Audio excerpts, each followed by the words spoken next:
My wife's friend, Stuart, told me that. My wife has a lot of gay friends. Stuart's their leader. She has a lot of gay friends. And I don't like them.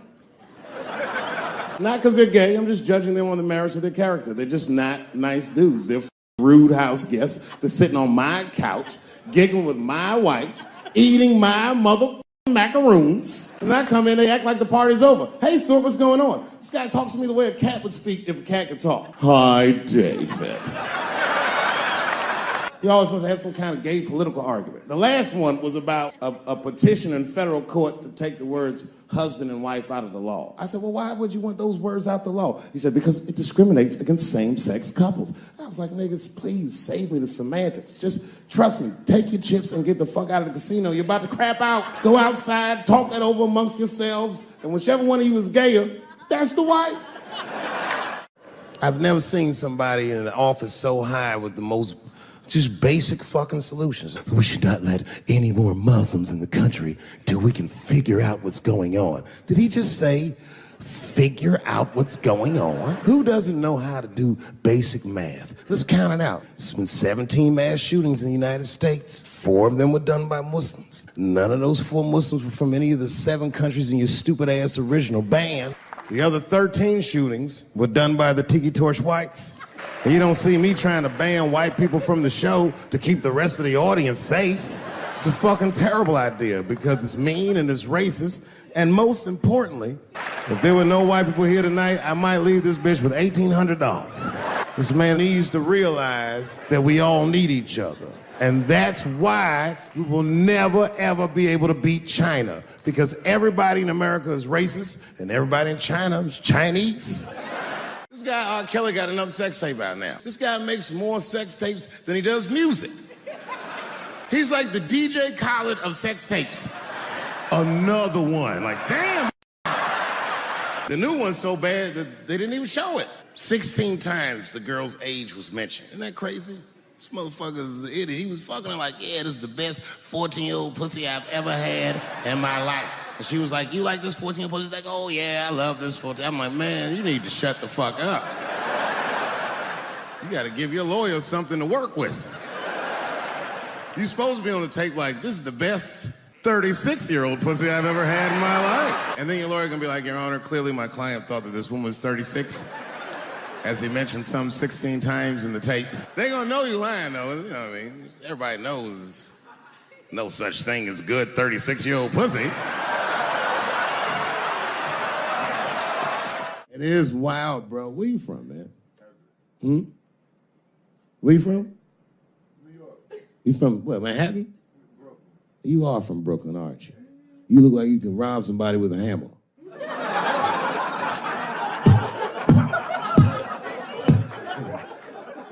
Brooklyn niggas rob you with shit they find around the house. I just got stabbed with a toothbrush. This nigga must be from Brooklyn. I'm fucking around.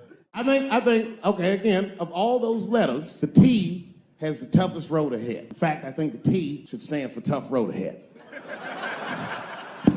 They've got the longest mental gap to bridge. That's all I'm saying. Because, you know, whenever I see one of them T's on the street, I don't mind them, but I'll be like, man, I miss Bruce.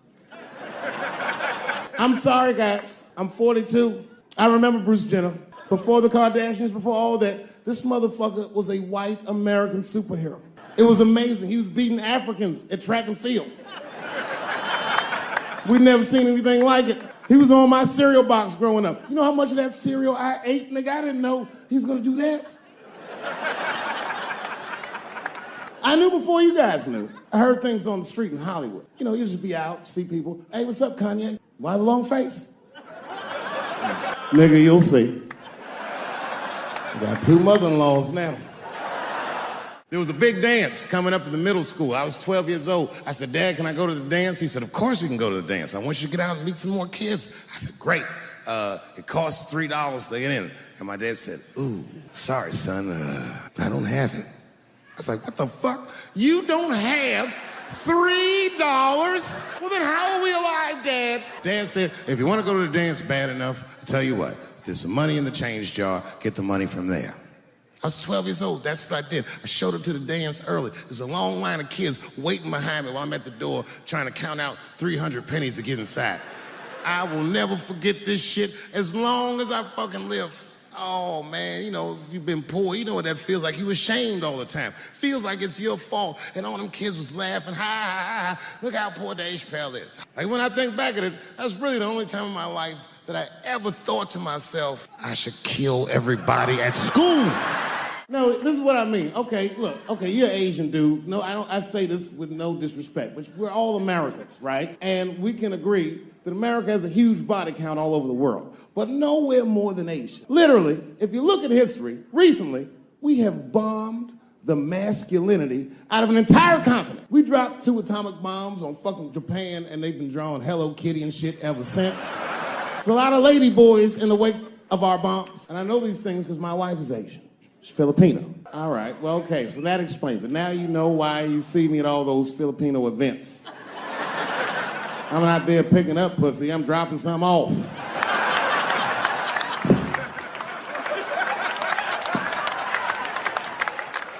I take my wife to all that shit. I took my wife to see Pacquiao fight Mayweather. We sat ringside, okay? That was a quiet car ride home. That's what that was. That's my problem. I can't handle pressure. Sometimes pressure make me talk different. I'm serious. You ever have like that social pressure? You ever talk to somebody who's fake and they make you fake? Like, that kind of deal, like, hey, how you doing? You're like, fine, how are you? And you're like, I don't even talk like that. I get sick of that shit. I do, it just makes me sick. Sometimes I'll talk crazy just to make myself feel better. You ever do that? Just start talking like crazy. Like, you ever hear this voice? Man. That's how bad guys used to talk in the 40s. In the old days. See, I talk like that. Not all the time, but if somebody put the pressure on me, fuck it, I gotta cut loose. Like the police pull me over, I'll talk crazy. Son, do you know why we pulled you over? Nah, because I'm black, see, that's right. Nah. It's not illegal to talk like that. How do they know I don't talk like that every day? Stop talking like that. Stop talking like white copper. Nah. I see my age in my children. I came home from the road. This is not long ago. I've been gone for, if you can picture, I was gone for weeks and weeks.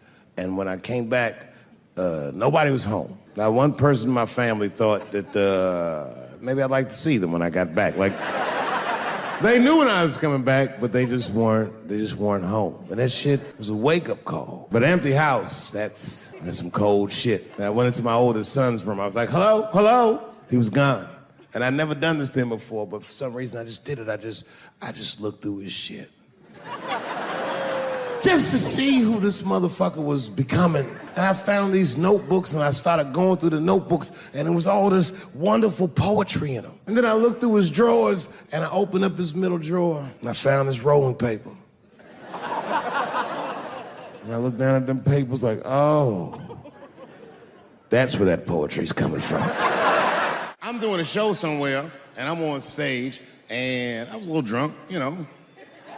I figured to be safe, because, you know, everybody's phones are locked up. And I went in on this kid. I was talking all kinds of shit. Now, I didn't know that there was a journalist in the audience. Took impeccable notes. He told everybody everything I said. He was even putting the jokes in the headline. The headline said, Dave Chappelle says he wants to smash a dollhouse over Juicy Smouye's head. And I thought for sure when I read that headline, I said, well, that's it for me. I'm canceled. Lucky for me, that very same day, the Chicago police caught the motherfucker that actually did it. And hilariously, they were both Nigerian. Not only were they not white, they were very, very black. They were Nigerian, which is the funniest shit. The whole story is funny. Gay people have a hard time doing that recently. Here we go. Here comes the deep water. No, recently I've noticed that. I noticed it with that Manny Pacquiao controversy. Yeah, no, it was now in the gay community's defense, Manny Pacquiao said some outlandish shit about gay people. Very, very not nice things that I won't repeat, but there was biblical verses and some analogies to animals. Wasn't a good look. Nike took his shoes immediately. which I thought was a little harsh. A little harsh. You know what I mean? Because he's, just because he's Asian. You know what I mean? Fuck you gonna take shoes off Asian dude to appease a gay dude. You know what I mean? No? You don't know what I mean. But Asian people kind of know what I mean. No? No Asians in the front? No? No, this is what I mean. Okay, look. Okay, you're an Asian dude. No, I say this with no disrespect. But we're all Americans, right? And we can agree that America has a huge body count all over the world, but nowhere more than Asia. Literally, if you look at history, recently, we have bombed the masculinity out of an entire continent. We dropped 2 atomic bombs on fucking Japan, and they've been drawing Hello Kitty and shit ever since. There's a lot of lady boys in the wake of our bombs. And I know these things because my wife is Asian. She's Filipino. All right, well, okay, so that explains it. Now you know why you see me at all those Filipino events. I'm not there picking up pussy, I'm dropping some off.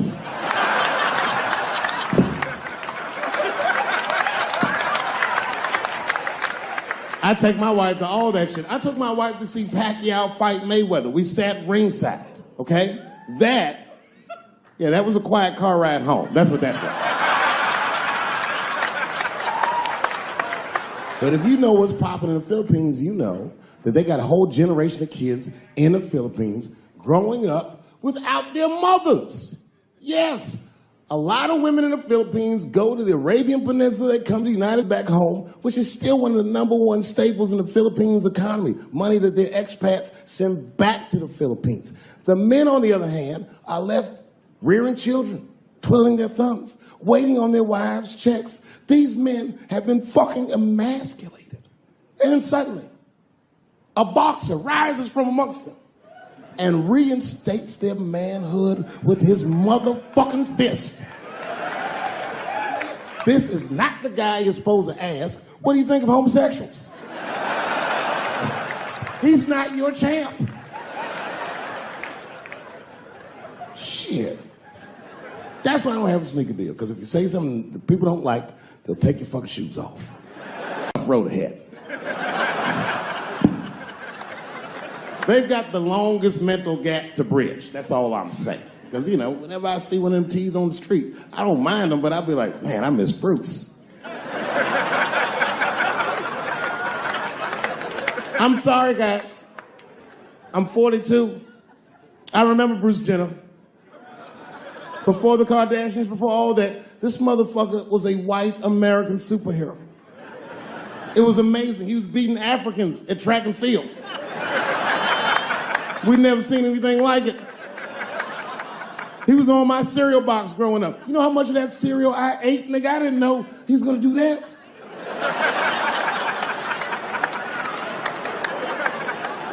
I knew before you guys knew. I heard things on the street in Hollywood. You know, you just be out, see people. Hey, what's up, Kanye? Why the long face? Nigga, you'll see. Got 2 mother-in-laws now. And when I heard he was gonna do it, I was scared. I didn't think the public was ready.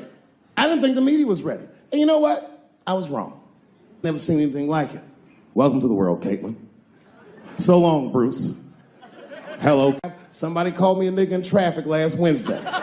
It's so long, it takes a minute.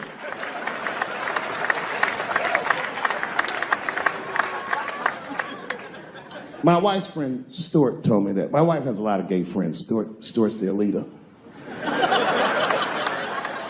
She has a lot of gay friends. And I don't like them.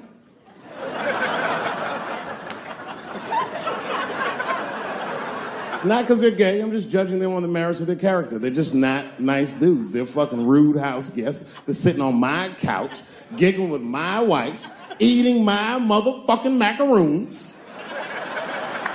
And I come in, they act like the party's over. Hey, Stuart, what's going on? This guy talks to me the way a cat would speak if a cat could talk. Hi, David.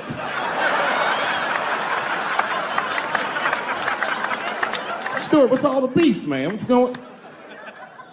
He always wants to have some kind of gay political argument. The last one was about a petition in federal court to take the words husband and wife out of the law. I said, well, why would you want those words out the law? He said, because it discriminates against same-sex couples. I was like, niggas, please save me the semantics. Just trust me, take your chips and get the fuck out of the casino. You're about to decide, talk that over amongst yourselves, and whichever one of you is gayer, that's the wife.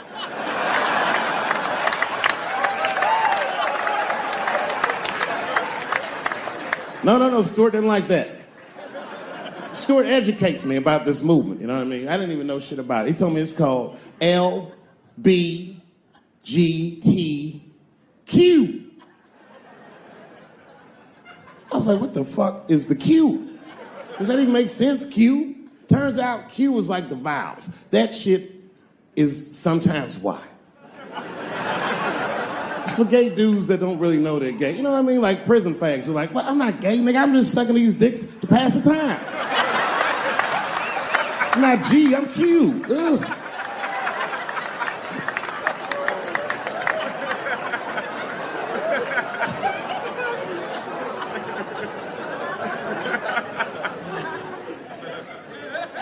I think, okay, again, of all those letters, the T has the toughest road ahead. In fact, I think the T should stand for tough. If Martin Luther King had a sneaker deal, we'd still be on the back of the bus. They always true, the Nike exec come up, hi, Martin, we need you to tone down the talk of civil rights and blacks being humans. It's upsetting our southern distributors. But I don't understand. I thought that's why I had a sneaker deal in the first place. Not quite.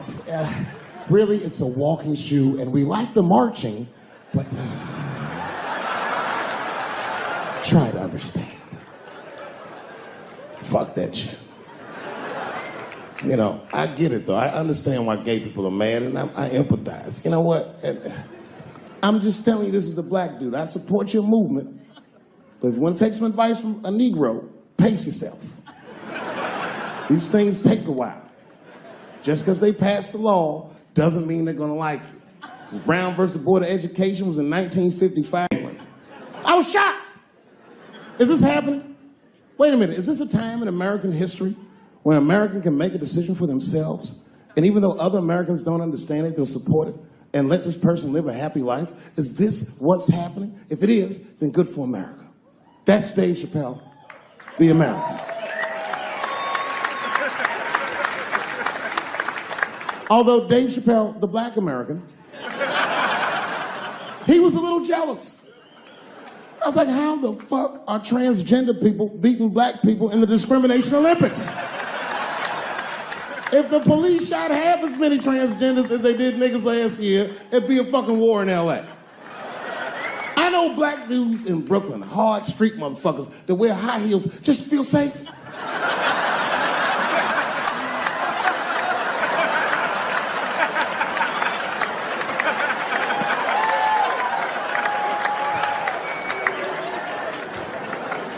Transgenders are gangsters. I used to do business with a transgender in Hollywood. Man, everybody would be scared of her in the boardroom. She'd walk in there, newly minted woman, high heels, purse. Shit.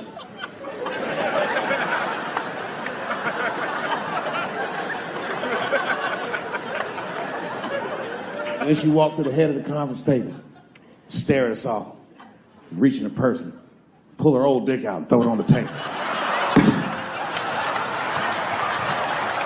Let's talk business, gentlemen. Ah!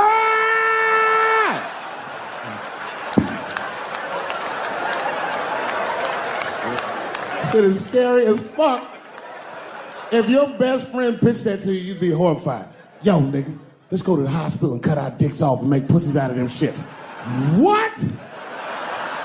Can't we just get matching jackets or tattoos or something? Sure, that's what you want to do? There's only one way to find out, nigga. Woo, tang, bow, bow. Let's go to the club and trick niggas into fucking us, yeah.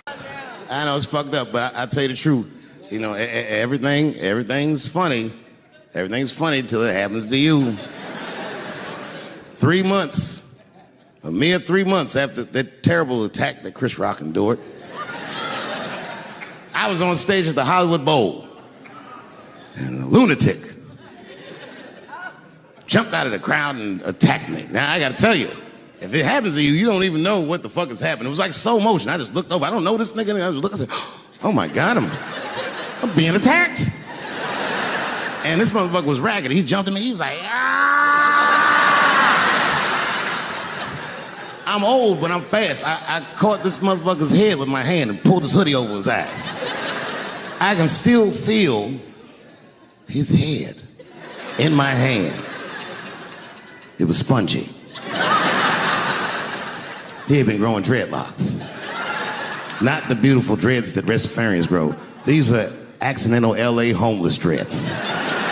This shit had leaves and sticks and bottle caps and shit in it. Some kind of grease. I was like, ugh, like this. And then I fell down. And he knocked me all the way on the ground. And I was like, man, this is a bad situation. I don't know if I'm gonna die or what's gonna happen. But in that moment of vulnerability, you know what occurred to me that had never occurred to me before in my life? In that moment, it occurred to me that bodyguards should not wear dress shoes to work. Travis! This nigga Travis came out slipping and sliding on some kind of beautiful loafer and fell flat on his back. Bop. I said, oh my God. Now both of us are down. I gotta handle this shit myself. So I popped that back, boom. And then the kid that knocked me down, he popped out, boom. And we looked at each other and realized, at the same time, I was bigger than him. And that motherfucker took off running. And I started to chase him and I said, fuck him. And I picked the microphone up. So I'm gonna finish this show now. That's right.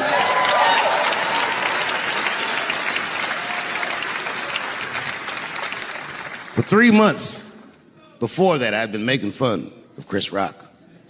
And people would ask me all the time. They'd say, Dave, what would you do if you were Chris Rock and Will Smith slapped you in the face? And to this day, the answer is the same. Well, I don't know what I would have done. I've never been in a situation that extreme. But I do know now what Will Smith would not have done. And that is enjoy the rest of his evening. Man, listen. We gave that kid a good while. We was whooping his ass. Not we, I mean, I was on stage trying to think of a joke to tell, but they was beating this nigga up right behind me. Everybody could see it. Everybody could see it. And I'm sitting up there trying to think of what to say. And I'm tongue-tied. Me, of all people, can't think of anything to say. Look at my karma. Just that moment. Of all the people in the world, Chris Rock walks from backstage, walks up to me in front of 20,000 people, grabs the mic out of my hands and looks at the crowd and goes, was that Will Smith?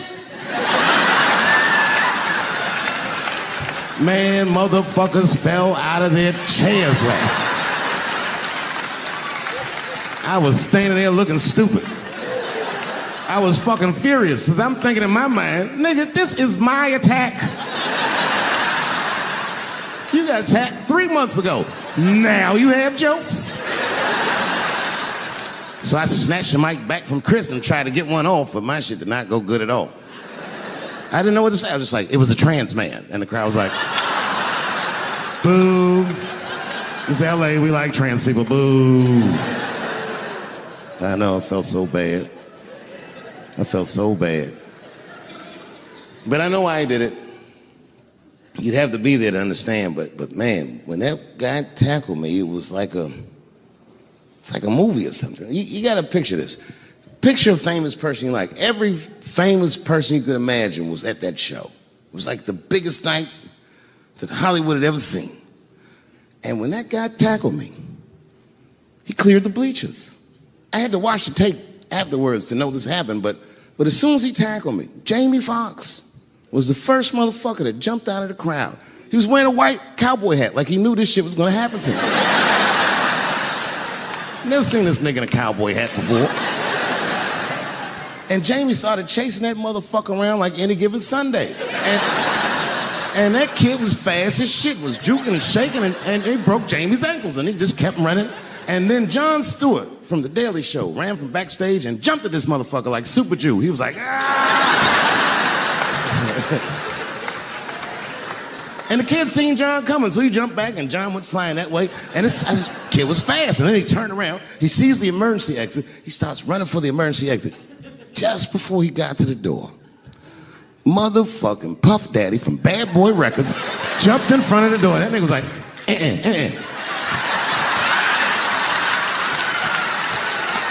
Boy, Puffy got that motherfucker. And then every celebrity just ran out because every celebrity saw themselves in me, and they just started beating the fuck out of that kid. And I know Chris was backstage looking like, nobody helped me.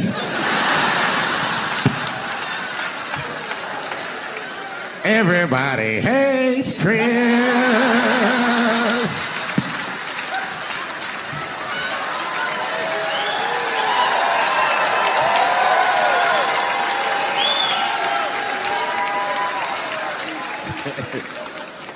Look, it was way more intense than what you guys might have read. I don't know what you read, but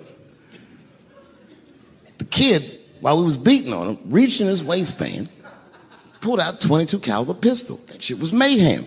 Everybody started screaming, oh my God, he's got a gun. He's got a gun. And then I got scared. I was in the back, but I was scared because I knew that everybody that was with me was armed. Yes, if they had shot and killed this kid on stage at the Hollywood Bowl, like I pay you to do, Travis.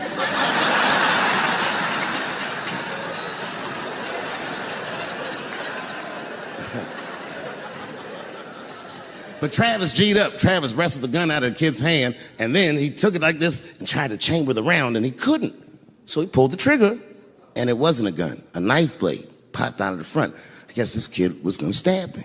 Some scary shit. So the next night, even though I didn't have a show, I said, I gotta get right back on stage. And I went and did a show. And someone in the audience screamed out, Dave, what happened with the attack? And I didn't know there was journalists in the room. All I said was that this nigga had a knife that identified as a gun. I got 6 more weeks of bad press for that joke. I didn't even do nothing to this nigga. That's not right. That was not right. And then the New York Post went to the jail and interviewed my attacker like he was some kind of hero. And I read that interview. It turns out the entire attack was my fault. Yes, I triggered him. I didn't mean to. I had done jokes about the homeless. It turns out this young man was homeless. And I mean, there's no way I could have known this. But I will say, for a homeless guy, this nigga had incredible seats.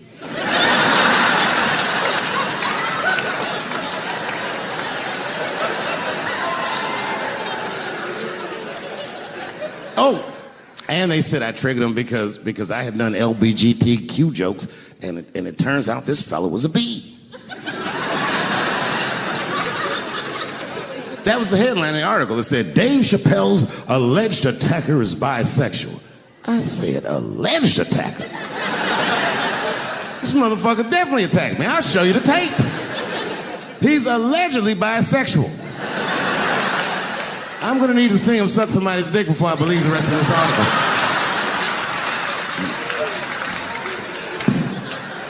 I read that shit in the paper. I was horrified. I was like, oh, bisexual? I could have been.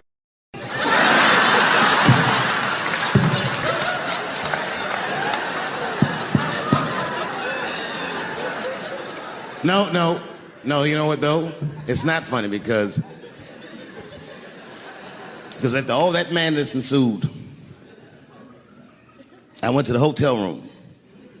I was by myself and I opened the door and my wife was in there alone. She was sobbing, like sobbing. I said, oh my God, what's wrong with you, bitch? Did you get attacked too?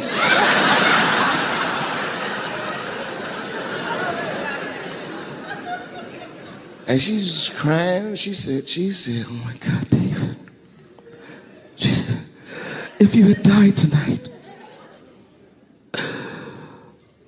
me and the kids would have nothing.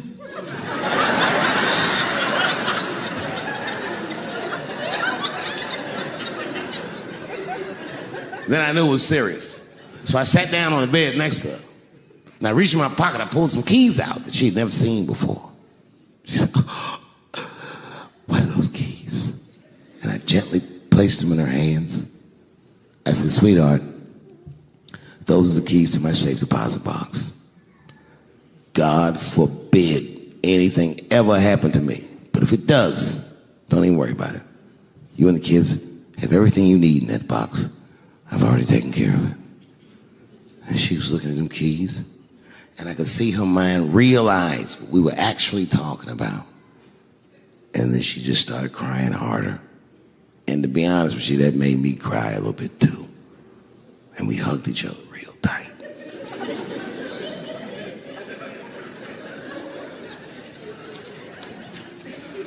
Do you know this bitch looked in the box while I'm alive and well? Who does that? Oh my God. And then she was mad at me. She said, God damn it, David, I opened that box. I said, you did? She said, yes, I did. And there was nothing in there.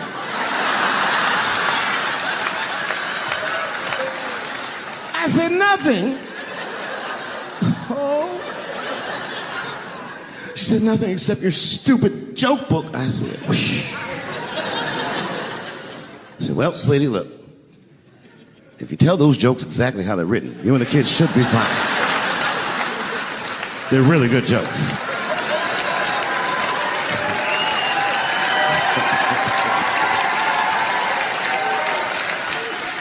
She's like, good jokes? What is this shit? Come join me in my watery grave. No, you gotta roll your throat.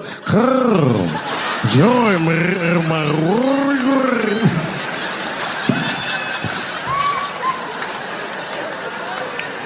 And me and her, like, we weren't arguing, but you know what I mean? She was just like, you need to stop doing that. And then I tried to change the subject. I go, how is school going, boys? And my sons tell me, well, we didn't have school today, technically. I'm like, well, what's going on? He said, well, there was like a school shooting drill. I never heard of this. You know what this is? They have drills that they make kids do where they practice what to do if somebody comes to shoot up their school. I'd never heard that before. I was like, what the fuck? Then I had to tell my sons the truth. I didn't want to tell them this shit. Son, listen to me. Fuck that drill.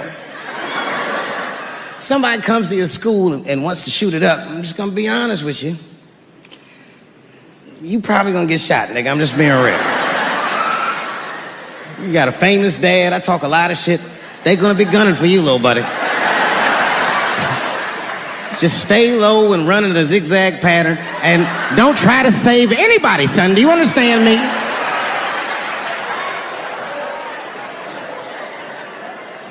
Why would you have kids rehearse for some shit they have no control over? All you're doing is training these kids to worry. It's the stupidest drill I've ever heard of. And while you're in there training them during these drills, well, aren't you training the shooter too? This nigga's in here listening and learning like the other kids. Sit in the back. Where are we supposed to meet?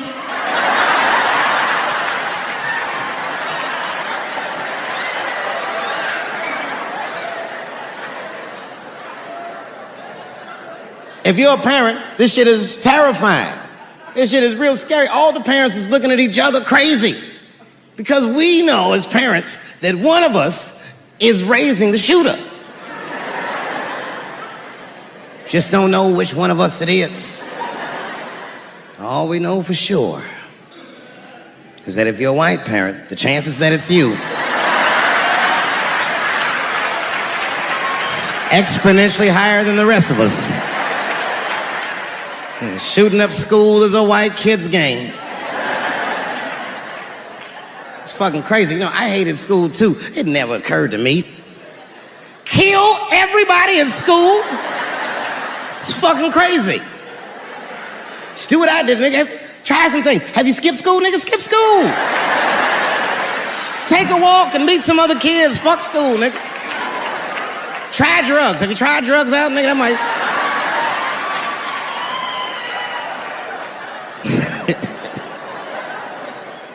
Some scary shit. I've given this a lot of thought. I don't see any peaceful way to disarm America's whites.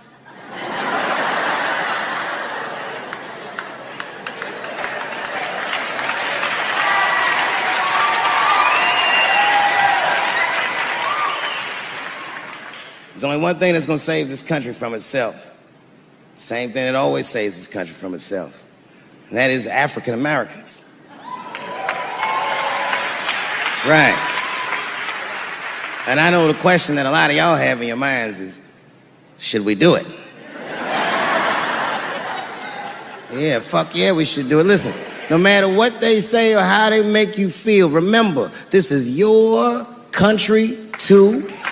It is incumbent upon us to save our country. And you know what we have to do. This is a fucking election year. We gotta be serious. Every able-bodied African American must register for a legal firearm.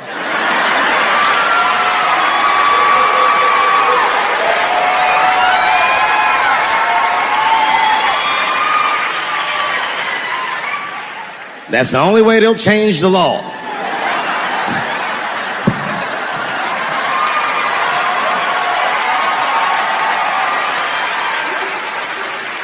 I hate guns, personally. I can't stand them. Yeah, but I have several. I don't want them, but I feel like I need them. Don't forget where I live. I live in Ohio. And anyone that knows anything about Ohio knows that even the word Ohio is an old Native American word. It means, literally, a land of poor white people.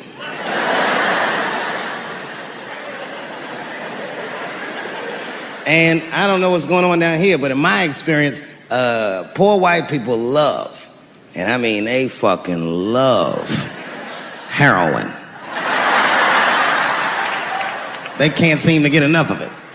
I didn't even know what I was looking at first. I was just driving like, why are all these white people so sleepy out here? Do you think?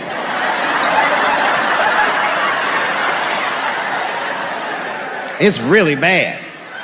As a matter of fact, I was coming out of a nightclub the other night in Dayton, and I'd parked my car in the alley, and no one was out there. I didn't have no bodyguards or nothing. I was home. I figured everything was fine. And as soon as I opened my car door, all by myself, suddenly, one of these heroin-addicted whites just pops out of a trash can. It scared the shit out of me. I screamed, ah!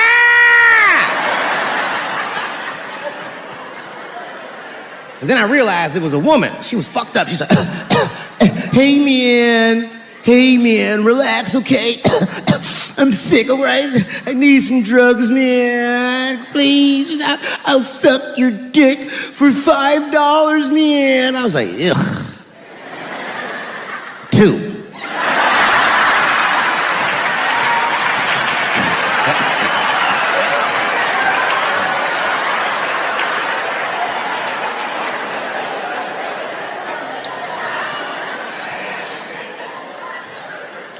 Obviously, I'm joking. This opioid crisis is a crisis. I see it every day. It's as bad as they say. It's ruining lives. It's destroying families. Sadly, you know what it reminds me of, seeing it? It reminds me of us. These white folks look exactly like us during the crack epidemic. You know, it's really crazy to see. And all this shit they talk about on the news about how divided the nation is, I don't believe it. I feel like nowadays we're getting a real good look at each other. It's wild because I even have insight into how the white community must have felt watching the black community go through the scourge of crack. Because I don't care either. Hang in there, whites. Just say no. What's so hard about that?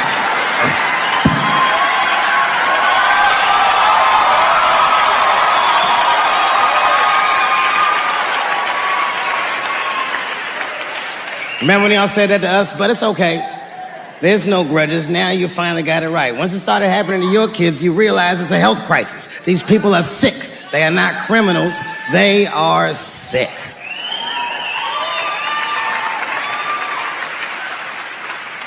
Be that as it may, I'm armed to the teeth. First gun I bought was a 12-gauge shotgun. I didn't want the gun. Remember, though, I'd moved to a farm, and I was sitting there on the porch, and I see a white dude walking across my property, entitled, like he's supposed to be there. He had a rifle over his shoulder, too. Ain't that a bitch? I said, what the fuck is this guy doing on my property? I was mad as shit, but I was unarmed. So I ended up just waving to this motherfucker like a bitch. I was just like...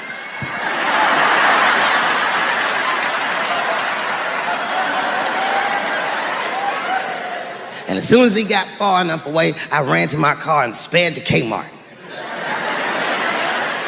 This is in a rural white area. And remember, I was nervous because a guy was on my property, I'm black, and I was sweaty. You know what I mean? And I ran to the gun counter, black and sweaty, sweating and black, and I looked up at the nigga, I was like, I look like a slave or something. I said, I need a gun, immediately, like that, just like that. The guy didn't answer, no questions. He just grabbed a 12-gauge shotgun, handed it to me. I'd never even held a gun before. I'm not a dummy. I'm like, well, I need some bullets too. And the guy reached under the counter, put 2 box of shells on the counter. He said, all right, buddy, which box do you want? And I didn't know. One box had a picture of some ducks on it.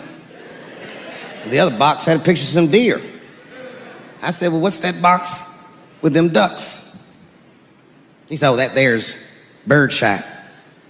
And then he goes just like this, I'm not exaggerating, he goes, that won't kill a man.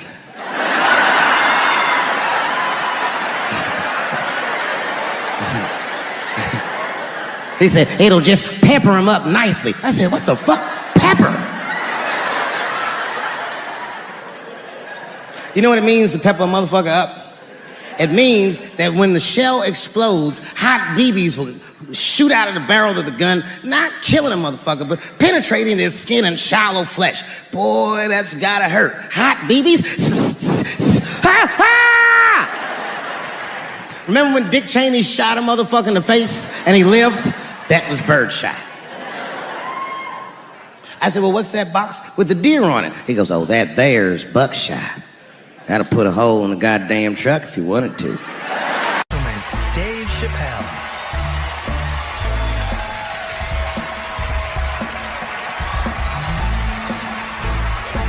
Thank you.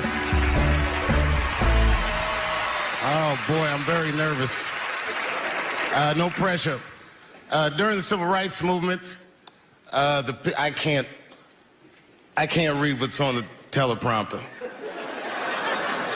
Some about black America and white America. There's black Americans and there's white Americans. We're all one America. So if you don't mind, this is not live, is it?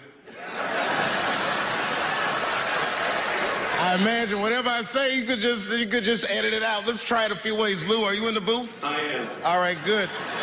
You know what, Lou? Let's just play around with it and see if we can get it right and get this clip package on, and then let me go home. All right? You got it. All right. Ready? All right. Count me in. 5, 4, 3, 2, 1. Wu-Tang. I'm just with you, Lou. Let's do it again.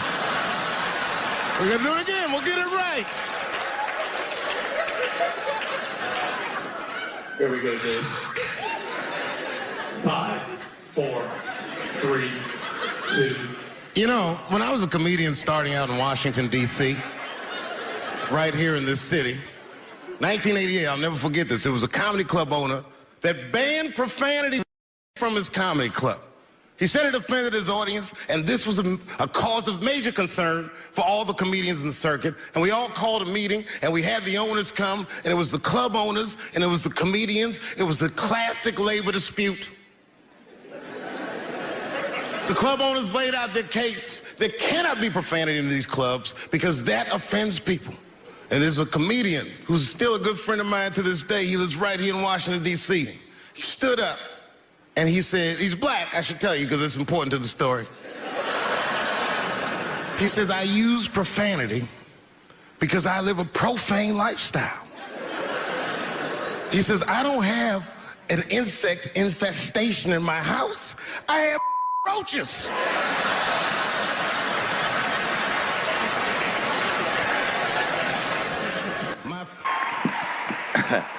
Man, I gotta tell you, when I was sitting here watching what all the other honorees have done with their lives, I started feeling like shit. Like, this is terrible.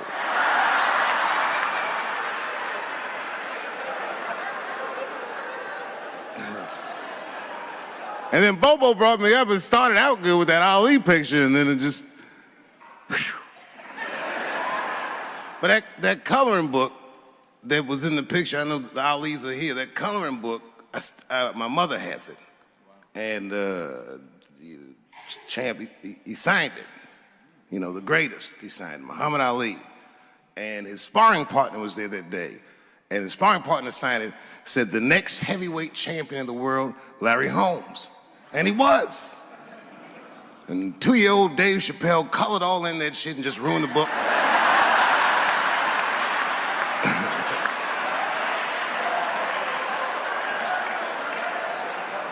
But I remember part of the book that I remember real vividly, because I asked my mother about it when I was a kid. There's a part where there's a picture of Ali throwing his Olympic gold medal into the Ohio River. That's why it's so weird for me being here. You know, both my parents were very brilliant. My dad went to Brown in 1955. That's right. He told me at the time he was one of 3 black students. He said one of the guys got accused of a rape that he probably didn't commit, and the other guy killed himself, and Dad said, and I left. And see, that's what makes us Chappelles great. We know when to quit.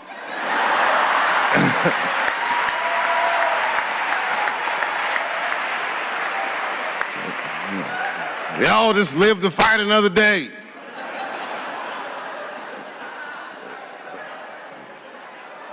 I gotta say, I'm very honored to be here, and I'm very honored to be here with the other honorees. Really, I'm like very humbled by you all, the work that you do, and you all make me want to be better. All of you.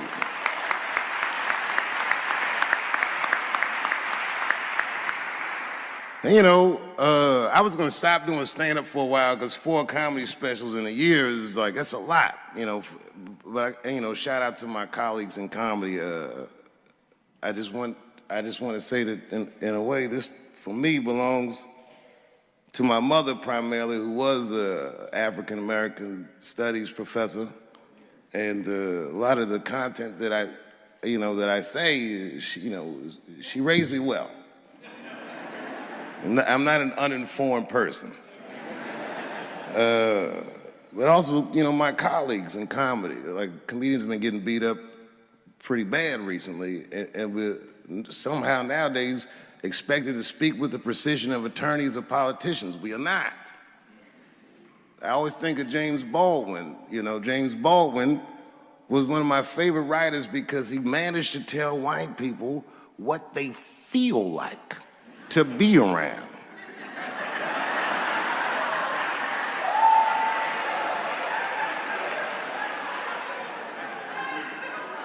So I ain't gonna hang up my gloves yet. I think I got one more special in me. So to quote Baldwin, God gave Noah the rainbow sign. It's no more water, it's the fire next time. Thank you very much. Boy, this comes as a complete surprise.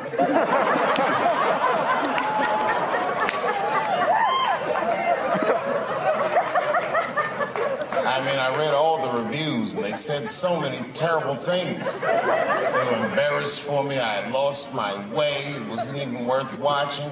I hope all you critics learn from this. This is a teachable moment. Shut the fuck up forever.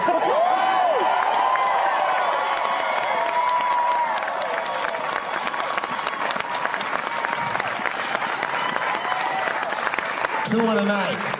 These aren't them. These are the ones I won for the other ones, motherfucker. I would like to thank my editor who was nominated. Unfortunately, he did not win, but I couldn't have been more honored to work with Jeff Urin.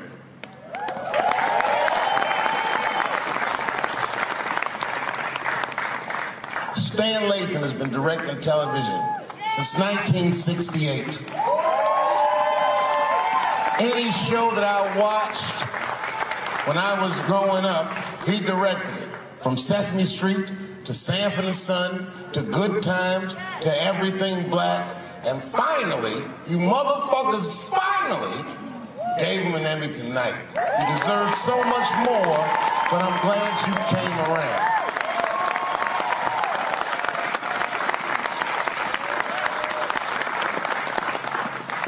I'd like to shout out all the other nominees tonight.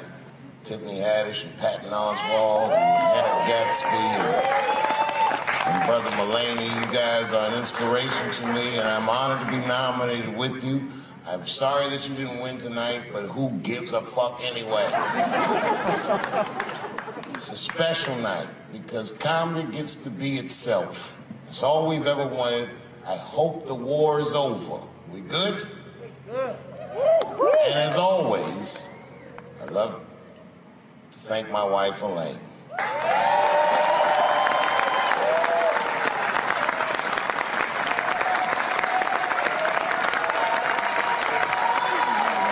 That's right.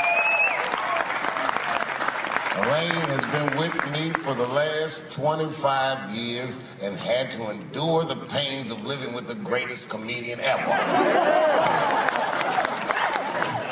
See you on Monday. Thank you very much. Good night. Thank you. Thank you. I like not knowing what's going to happen. I like making memories. Sometimes I do all this crazy shit around my colleagues just so that they can tell their friends I did it. But rather than talk about myself, just briefly, I want to just talk about my genre. Stand-up comedy is an incredibly American genre. I don't think any other country could produce this many comedians. And unbeknownst to many people in this audience, I don't think there's opinion that it exists in this country that is not represented in a comedy club by somebody. Each and every one of you has a champion in the room. We watch you guys fight, but when we're together, we talk it out. I know comics that are very racist, and I watch them on stage, and everyone's laughing, and I'm like, that motherfucker means that shit.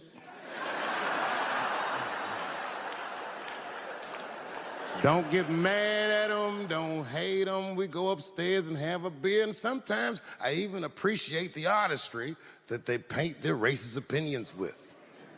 Man, it's not that serious. The First Amendment is first for a reason. The Second Amendment is just in case the first one doesn't work out.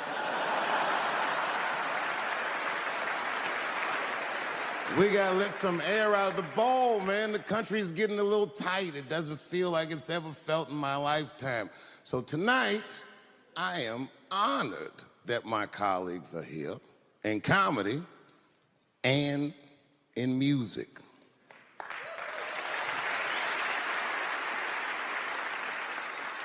And I want everyone in America right now to look at me.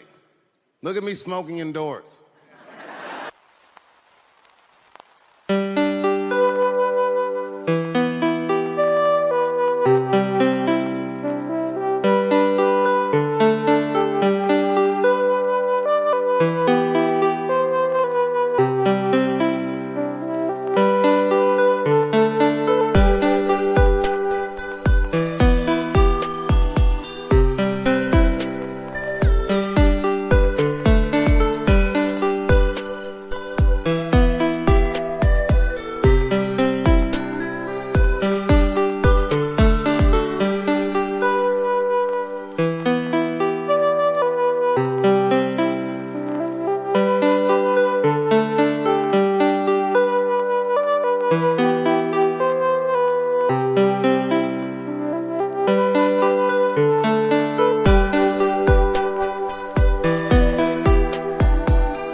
Mom. You have no idea what I put this woman through. If you had just given birth to me, that would have been more than enough. But the fact that she raised me and raised me well, we had a real oral tradition in our house. I knew the word griot when I was a little boy. A griot was a person in Africa who was charged with keeping the stories of the village. Everyone would tell a griot the stories, and they would remember them all so that they could tell future generations. And when they got old, they'd tell them to someone else. And they say in Africa, when a griot dies, it's like a library was burnt down. And my mother used to tell me, before I ever thought about doing comedy, she said, you should be a griot. And she'd fill me with every story of black life. You know, she's educated in African American studies, and she would let me understand the context that I was being raised in. That I'm being raised in a hostile environment that I have to tame. By the time I was 14 years old, I was in nightclubs, mastering an adult world. It was terrifying. The crack epidemic was going on, and my mother would hear gunshots outside and be scared to death. Maybe it's my son. But early in my career, if you remember, Mom, you used to sit in the club with me. She'd do a full day of work. You'd be back there falling asleep, just waiting for me to go on. She would watch my show every night. Do you know how long that car ride is home?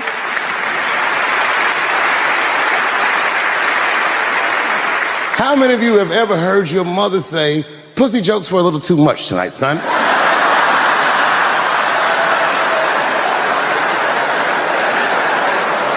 I was a soft kid. I was sensitive, I'd cry easy, and I would be scared to fist fight. And my mother used to tell me this thing, I don't even know if you remember, but you said this to me more than once. You said, son, sometimes you have to be a lion so you can be the lamb you really are. What is happening in Hollywood that a guy that tough will be on the street waving a gun, screaming, they are trying to kill me? Yeah. What's going on? Why is Dave Chappelle going to Africa? Why does Mariah Carey make a $100 million deal and take her clothes off on TRL? A weak person cannot get to sit here and talk to you. Ain't no weak people talking to you. So what is happening in Hollywood? Nobody knows. The worst thing to call somebody is crazy, is dismissive. I don't understand this person, so they're crazy. That's bullshit. These people are not crazy. They're strong people. Maybe the environment is a little sick.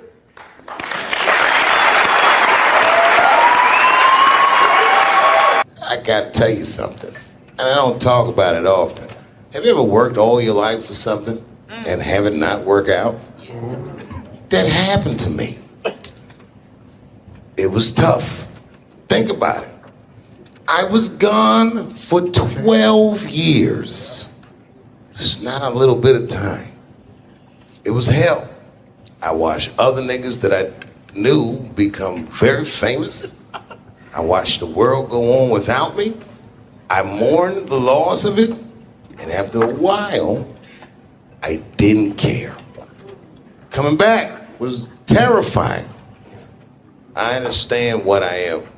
I really do, more than anybody. Like when they write about me in history, I'll be dead reading it like, yeah, I know they'd say that. I swear to God, this might be the noblest of professions. Robin Williams had a bar that I loved. He said, comedy is the only job you can have where you can use everything you know. And that's true. You can use more than you know. You can use what you think. Use it. Don't be afraid. Don't let these bitch-ass niggas button your lip. I watched one of these nature shows one time, and they were talking about how a bushman finds water when it's scarce. And they do what's called a salt trap. I didn't know this. Apparently baboons love salt. Okay. So they put a lump of salt in a hole, and they wait for the baboon. The baboon comes, sticks his hand in the hole, grabs the salt makes his hand bigger, and he's trapped. He can't get his hand out. Now, if he's smart, all he does is let go of the salt. Baboon doesn't want to let go of the salt. Then the bushman just comes, takes the baboon, throws him in the cage, and gives him all the salt he wants. And then the baboon gets thirsty. The bushman lets him out the cage. The first place the baboon runs to is water. The bushman follows him, and they both drink to their fill. And in that analogy, I felt like the baboon. But I was smart enough to let go. I think that America needs an honest discourse with itself. It's like the greatest country in the world by default. You know what I mean? But we could actually be the greatest country that ever existed if we were just honest about who we are and what we are and where we want to go, and if we learn how to have that discourse. Things like racism are institutionalized. It's systemic. You might not know any bigots. You feel like, well, I don't hate black people, so I'm not a racist. But you benefit from racism just by the merit of the color of your skin. There's opportunities that you have. you're privileged in ways that you may not even realize because you haven't been deprived in certain ways. We need to talk about these things in order for them to change. I do the show, I walk down the street, black people like it, white people, the generations, it doesn't matter, because it needs to be talked about. It's like the elephant in the living room that nobody says anything about. So when the Bigsby thing came out, there was a lady from Texas that called Comedy Central, I mean, damn near 100 times. She was furious with me. I wasn't mad at her for being mad at me. It's like, okay, that's good, you know. Not good that she's mad at me, but she's entitled to her opinion. And maybe she's right. I don't know. I just thought it was funny. That's what I did. I'm a comedian, man. That's how I look at the world, and that's what I'm spitting out. So I don't judge people or not like people for thinking. People that I love tell me I go too far sometimes. Maybe I went too far, but I did it. You know. And plus, the only way you know where the line is to cross it. And I think that what is life if nobody's crossing the line? You just want to try to be on the right side of history, and sometimes what's going on in the immediate present is not as important as the long term. The truth is permanent, and then everything else falls by the wayside. I want to say one thing today just made me think about. For all the things that I've done, I'm most renowned for what I didn't do. I've made decisions in my career that a lot of people have called insane. 2004, had $50 million deal on the table, and in a crisis of conscience, flipped the table over and walked away. Went to South Africa. Everyone said I was running away from the money. That is not true. In fact, I still want that money.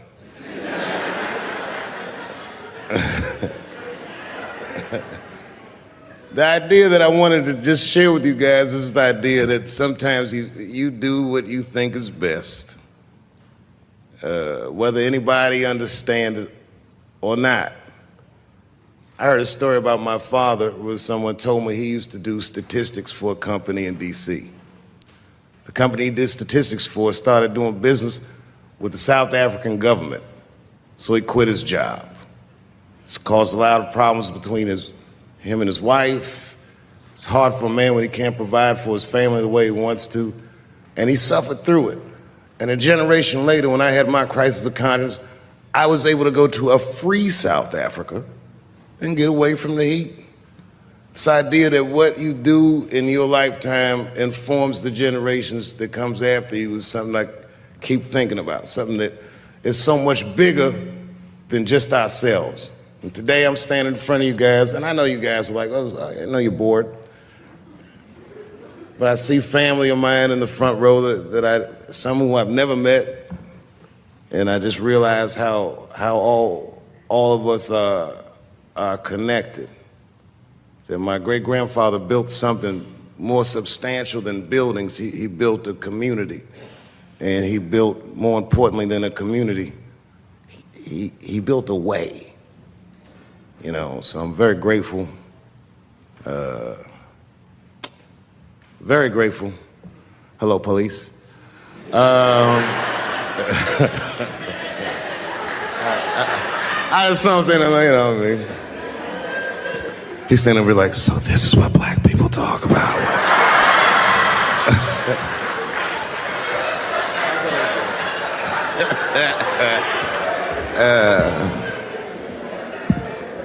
I just want you guys to remember, you know, that right now there's this thing where ethics aren't what they used to be. This idea that people are trying to replace the ideas of good and bad with better or worse. And that is incorrect.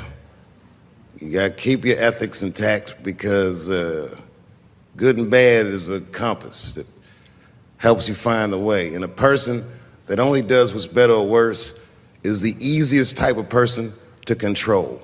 They are a mouse in a maze that just finds the cheese. But the one who knows about good and bad will realize that he's in a maze. So, that being said, I just hope that all of you guys transcend whatever you see as your obstacles, and that you live outstanding lives, and that you stay connected to your communities because you have so much power there, and that you grow your communities and you diversify your communities, and that you don't let anybody tell you you can't or to be afraid. It's okay to be afraid because you can't be brave or courageous without fear. The idea of being courageous is that even though you're scared, you just do the right thing anyway. So in 2004, I walked away from $50 million, and in November, I made a deal for $60 million. So,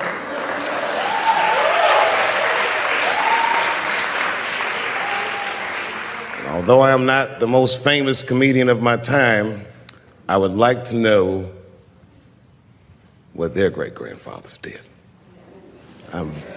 I'm very proud today. Thank you very much.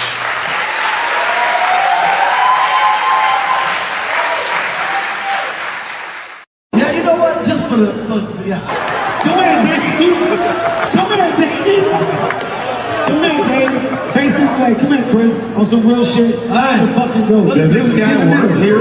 No, turn this way, Dave. We're out. Come on. Let's go.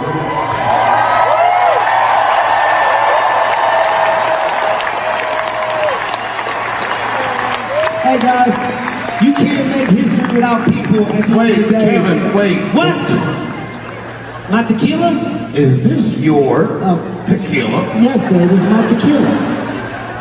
Yes, Dave. Dave, don't let, no, Chris, give it to the handler. Give the fucking goat to the goat trainer. No, give this nigga to me. No, I'm not gonna do that. Sir, get the fucking goat from Dave. Right Look now. how easy this goat comes with me. Right, sir, get this goat away from Dave, please. Because I'm not gonna fucking deal with Dave saying some shit about the goat, and then now I gotta pay for that too. And don't hold the goat by its pussy like that. That's never very appropriate. Somebody's holding the goat by Come here. Don't you dare disrespect that goat like that.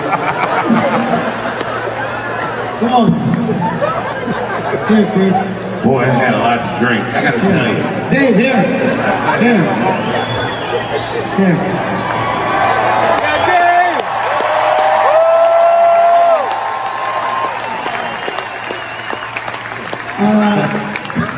Come on. Thank you for joining me on 1,000 Ways to Throw Up. Now I'm gonna drink Kevin Hart's tequila.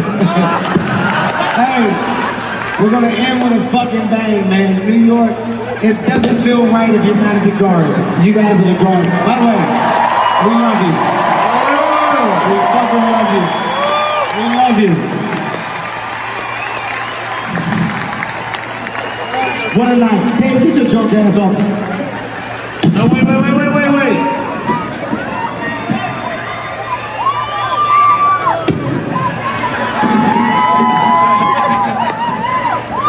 I want to say one thing.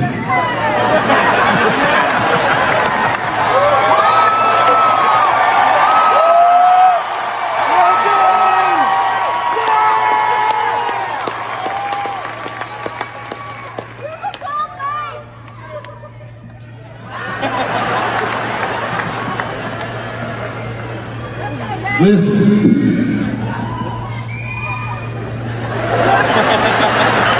Stop doing that. The night that I got tackled, I did a set that I called it the Lunatics Manifesto. I swear to God, I'll never do that set again. Got tackled after I performed that set, and then right after that, a lunatic shot up Tops Market in Buffalo. Killed 10 black people just because they were black. And what the fuck are we doing in our country? Tonight, being with these guys means the world to me. They try to cancel people, but you have to understand something. You have to understand something.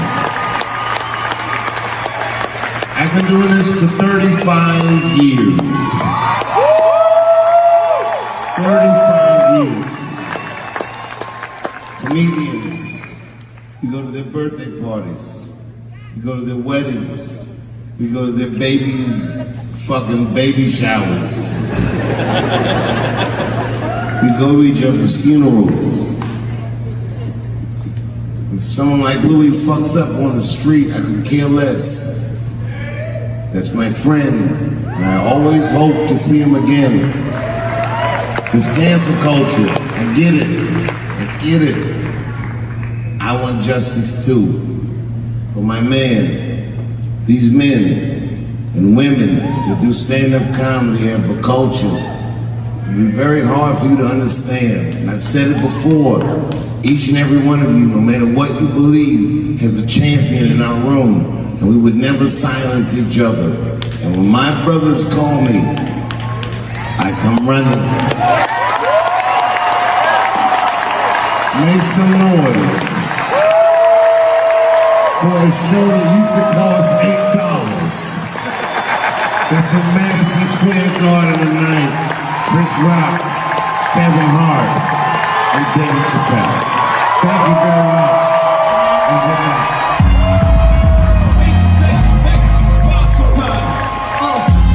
night. Occasionally, we're privileged to examine the craft of one of the acknowledged leaders of a generation. Tonight, as we reach the midway point of our 12th year, is such a night. Our guest has made us look at ourselves and laugh at ourselves in an array of films from Robin Hood Men in Tights to Getting In, The Nutty Professor, Con Air, Half-Baked, You've Got Mail, Blue Streak, and Undercover Brother. In television, he has brought his unique, hilarious perspective to Def Comedy Jam, Comic Relief, frequent guest appearances wherever comedy counts, and in his live concert performances, Killing Them Softly, For What It's Worth, and Dave Chappelle's Block Party. The groundbreaking show that bears his name has been honored with Emmy and Image Award nominations and broken every record for DVD sales of a television show. The Actors Studio is very proud to welcome Dave Chappelle.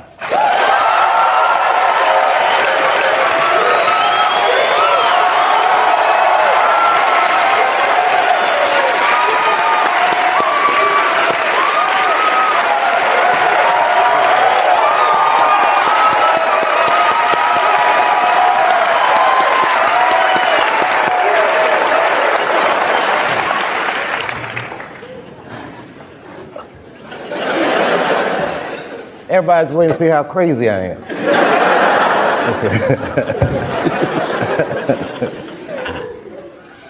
Huh?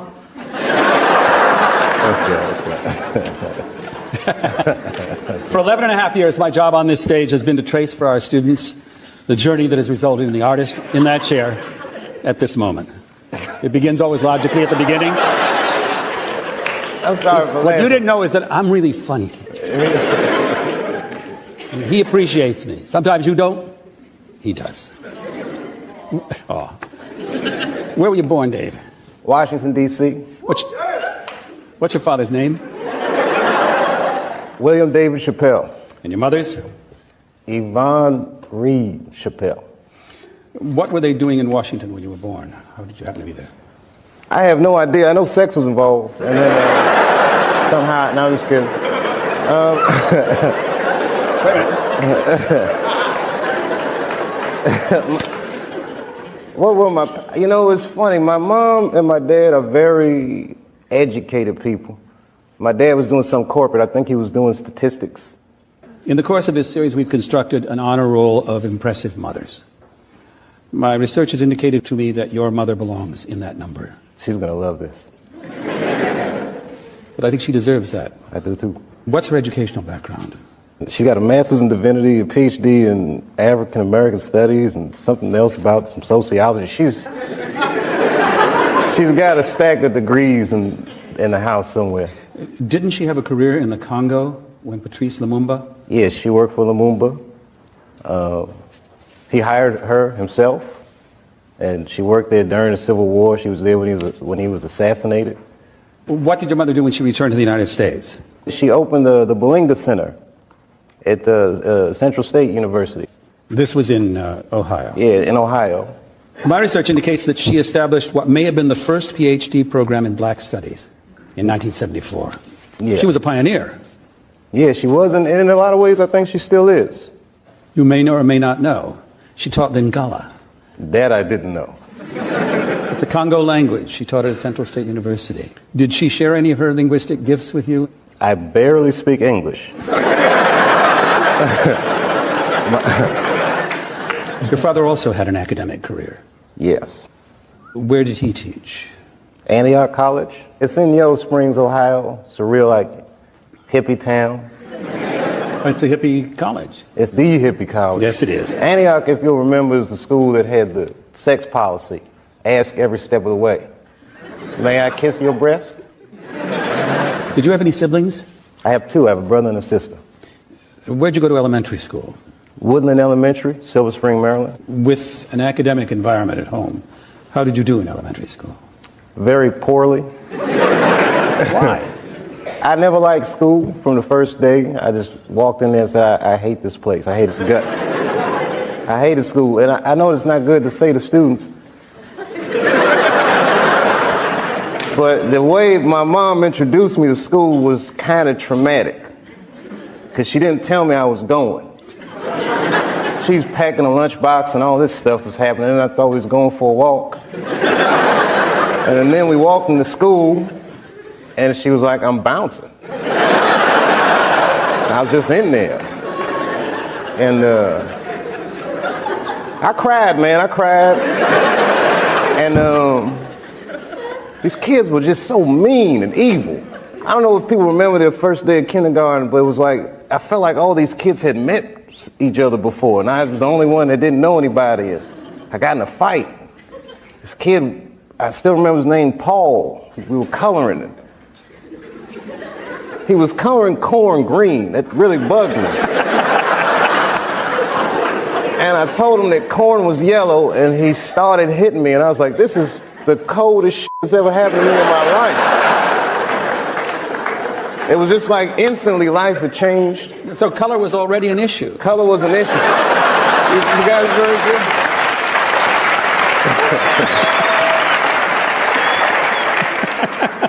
Did television play a role in your life when you were a kid?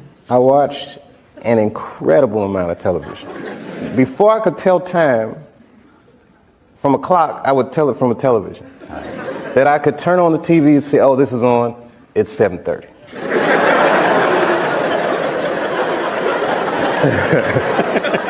I watched so much TV, man. I was always like a escapist.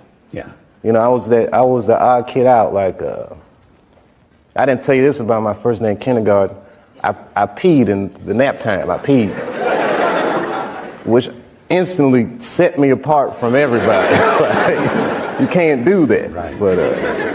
But we were having juice. It got so good to me, and then I wasn't. And my older brother was like freakishly good-looking dude, you know.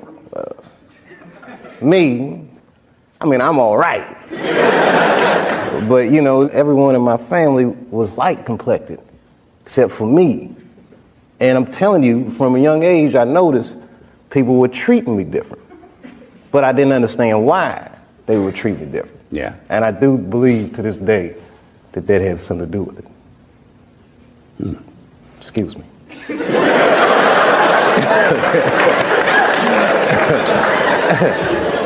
One of the things you're not allowed to do on this show is to fake tears. All right, I'm sorry. This is inside the actor's studio. We don't fake tears here. It's still fake. What middle school did you go to, Dave? Arthur E. Morgan Middle School, which no longer exists. And that's in Yellow Springs. It was, I guess, right after my last year in elementary school. My mom moved us, like before we lived right on the outskirts of Washington, on the dividing line. Yeah. Then Mom moved us in the Northwest. We moved to D.C., man, and it was like the neighborhood was wild, and I was just at that age where I would want to start running the streets, right, so to speak. So my mom sent my brother and I to live with my father in Yellow Springs. I see. 4,500 people. Maybe now there's like 3,700 people in that town. So And all of them slightly different from the rest of the United States. Yeah. I mean, it's a hippie town. My dad at the time was involved in some like human rights group that was dedicated to ending racism. But it's a small town, so racism is a relative term. Hating black people would mean I hate like 25 people in the town. You know what I mean?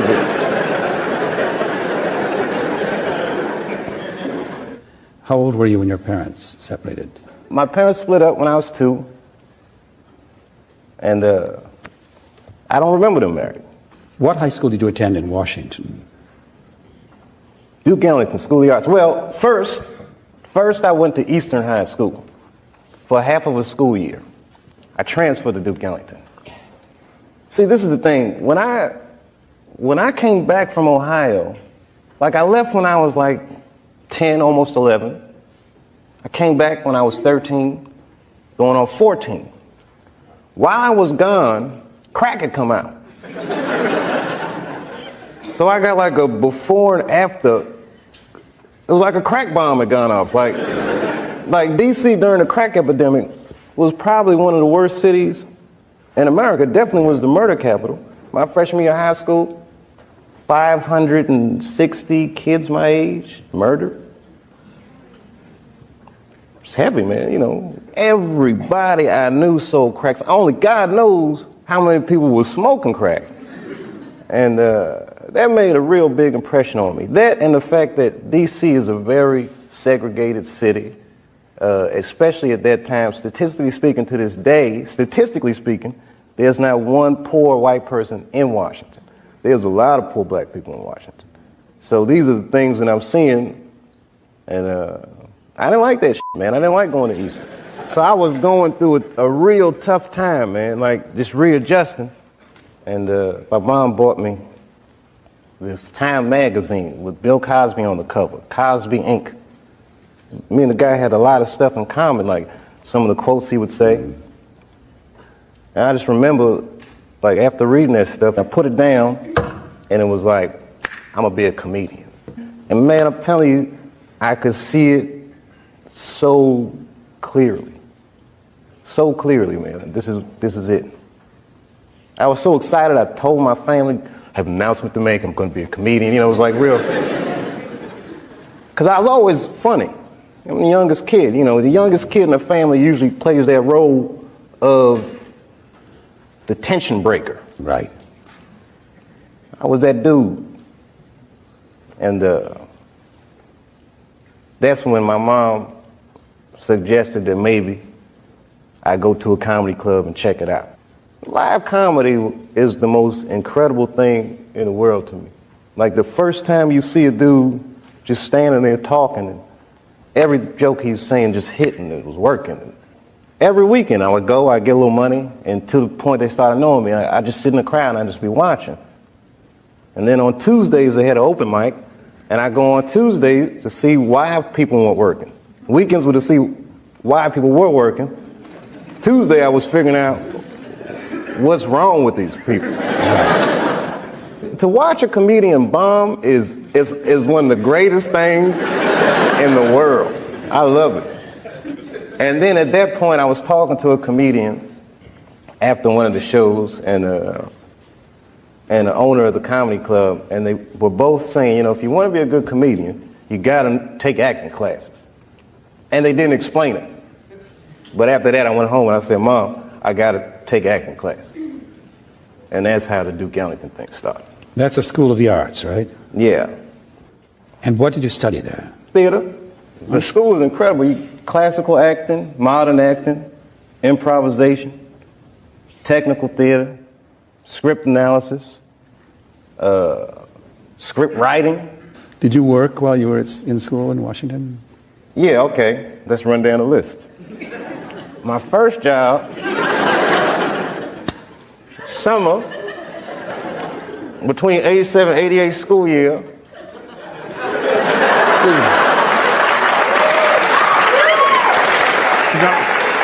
This is a tradition. The first person in the 11 and a half years of this series who ever smoked on stage was Sean Penn, and the students applauded him then. Tonight, you light up a cigarette, the students say, what do you got about cigarettes? You like cigarettes? They applaud when you smoke. I don't know about y'all, but this shit is stressing me out.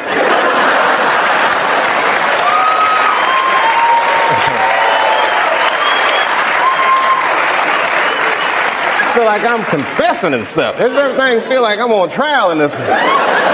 Tell me about that thing. I mean, you know, I don't know. I was a child and it's all so wild, Mr. Lipton. All right, so, the first job, then remember, this is when people were making a lot of money selling drugs. $3.50 an hour.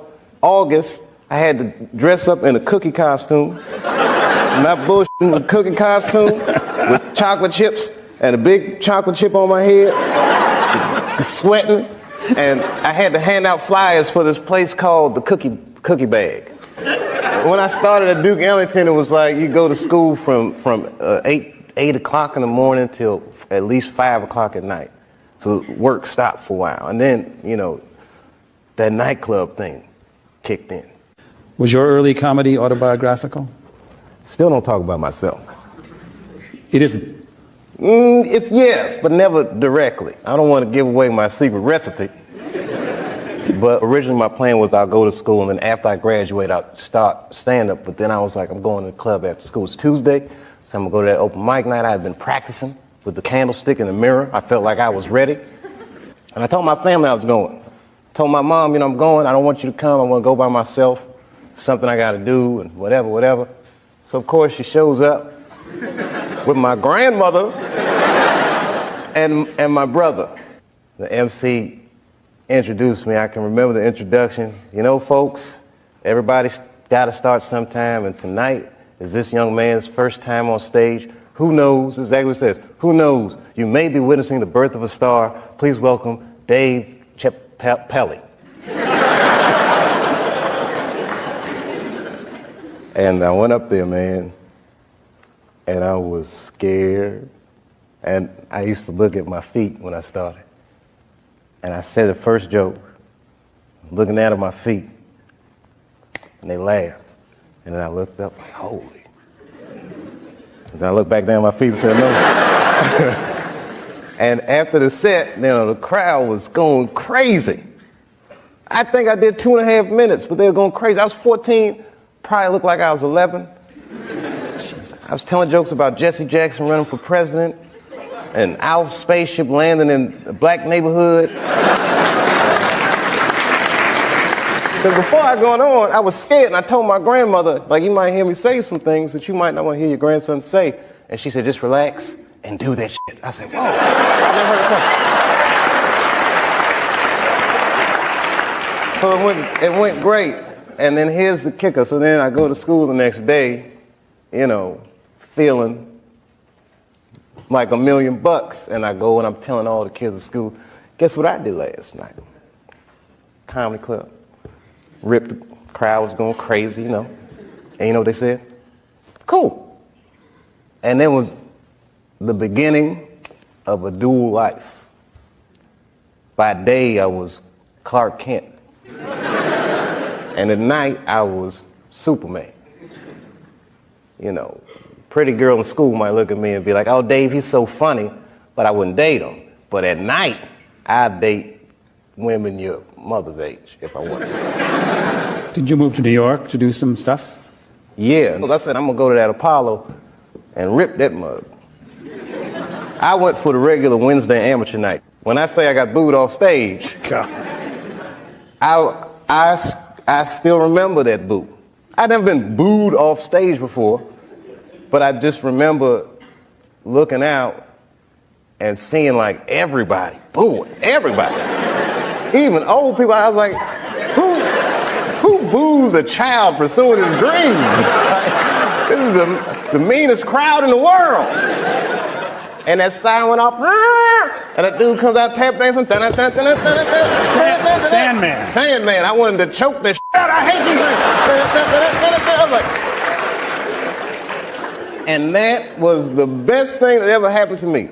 Wow. Best thing, because before that time, I had never bombed, let alone got booed off stage. And bombing was horrifying.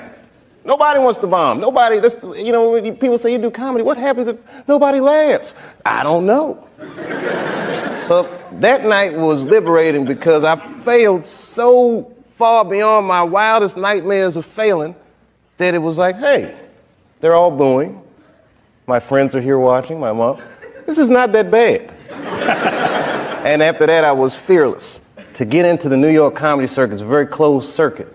And I got in all these clubs in like a week, 2 weeks. Like, this pilot I did was called I'm the Man. And it didn't get picked up. It was real painful because I had experienced nothing but success. Took it like a bitch, man. I was really upset. And that's when I started smoking that weed, man. It just made me feel better, man. I'm not trying to tell kids to do that. As a matter of fact, I wouldn't tell anybody to do it, but that's how I dealt with my problems. And at the time, it was working out great, baby. I was smoking that weed. I'm just being real, you know. You know what I mean? Like, a lot of white kids, you got things accessible to you like therapy. We don't have that. We have liquor stores and weed.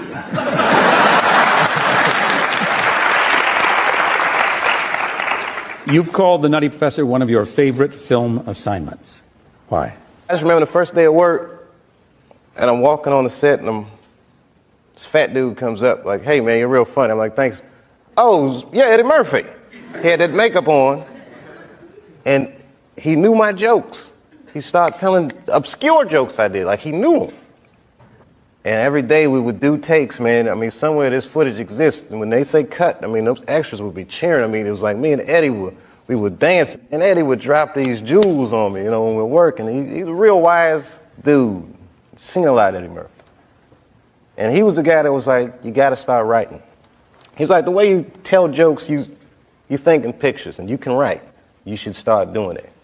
And that was the big Nutty Professor breakthrough.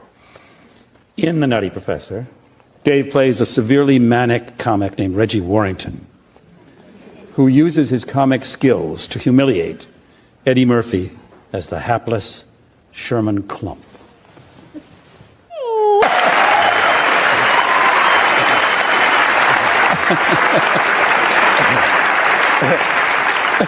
A lesson for this evening: comedy can be cruel. Yeah. Somewhere there's a black professor watching this like buffoonery.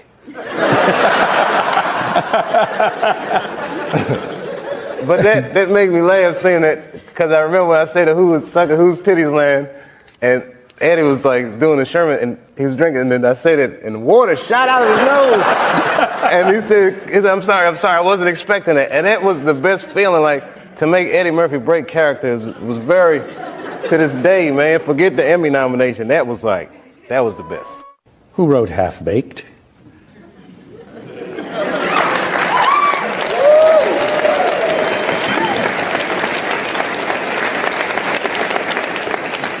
It was me and Neil and Purple Haze.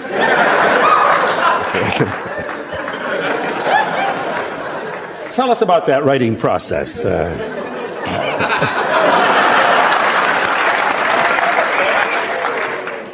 How did you guys work? I can't remember. I was high, man. I was high. The night before we had these series of pitch meetings, we were like, man, we don't have a story. And at the time, you know, I drank a little beer, so we drank some beer. Neil doesn't smoke weed. I smoked me some weed. And suddenly, we had this story, this weird story about killing a police horse and needing to raise money. And it was really weird the way it happened, man. But it was really inspired, Half Baked. I liked smoking weed so much that I thought I should make a movie about this. And it was inspired, man. It was like, you know, it was inspired. When that script came out, me and Neil, we were hot as a pistol for a week. The script was way better than the movie. Yeah? Yeah, that script was dope.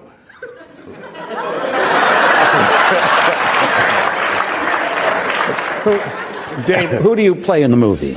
I played Thurgood Jenkins. Thurgood Jenkins? Yes. But that's only half the story. Who else do you play in the movie? Oh, I played Sir Smoke-A-Lot. One of my favorite scenes is the one that involves both Thurgood and Sir Smoke-A-Lot. It's very embarrassing, homie. So I think it's a remarkable piece of acting. That's why I wanted to play it. I'm sorry, man. For me, it's a little surreal being on the actor studio and just to see you like, and then you did Half-Baked.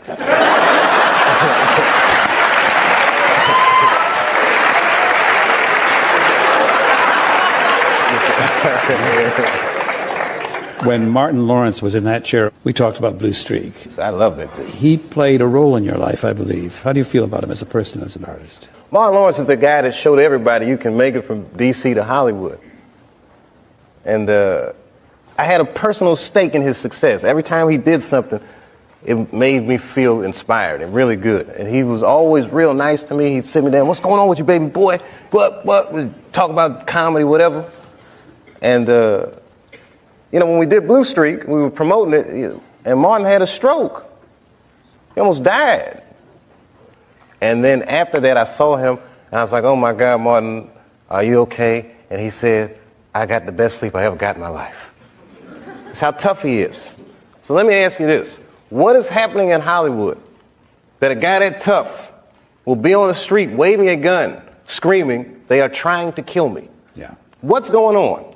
Why is Dave Chappelle going to Africa? Why does Mariah Carey make a $100 million deal and take her clothes off on TRL? A weak person cannot get to sit here and talk to you. Ain't no weak people talking to you. So what is happening in Hollywood? Nobody knows.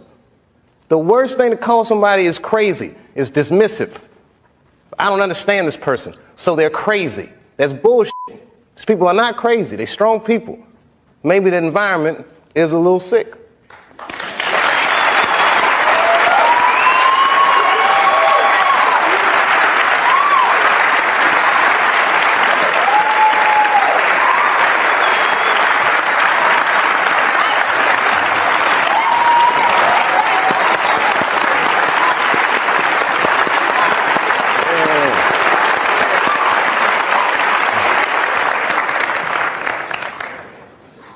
Oh, I'm dropping dimes tonight.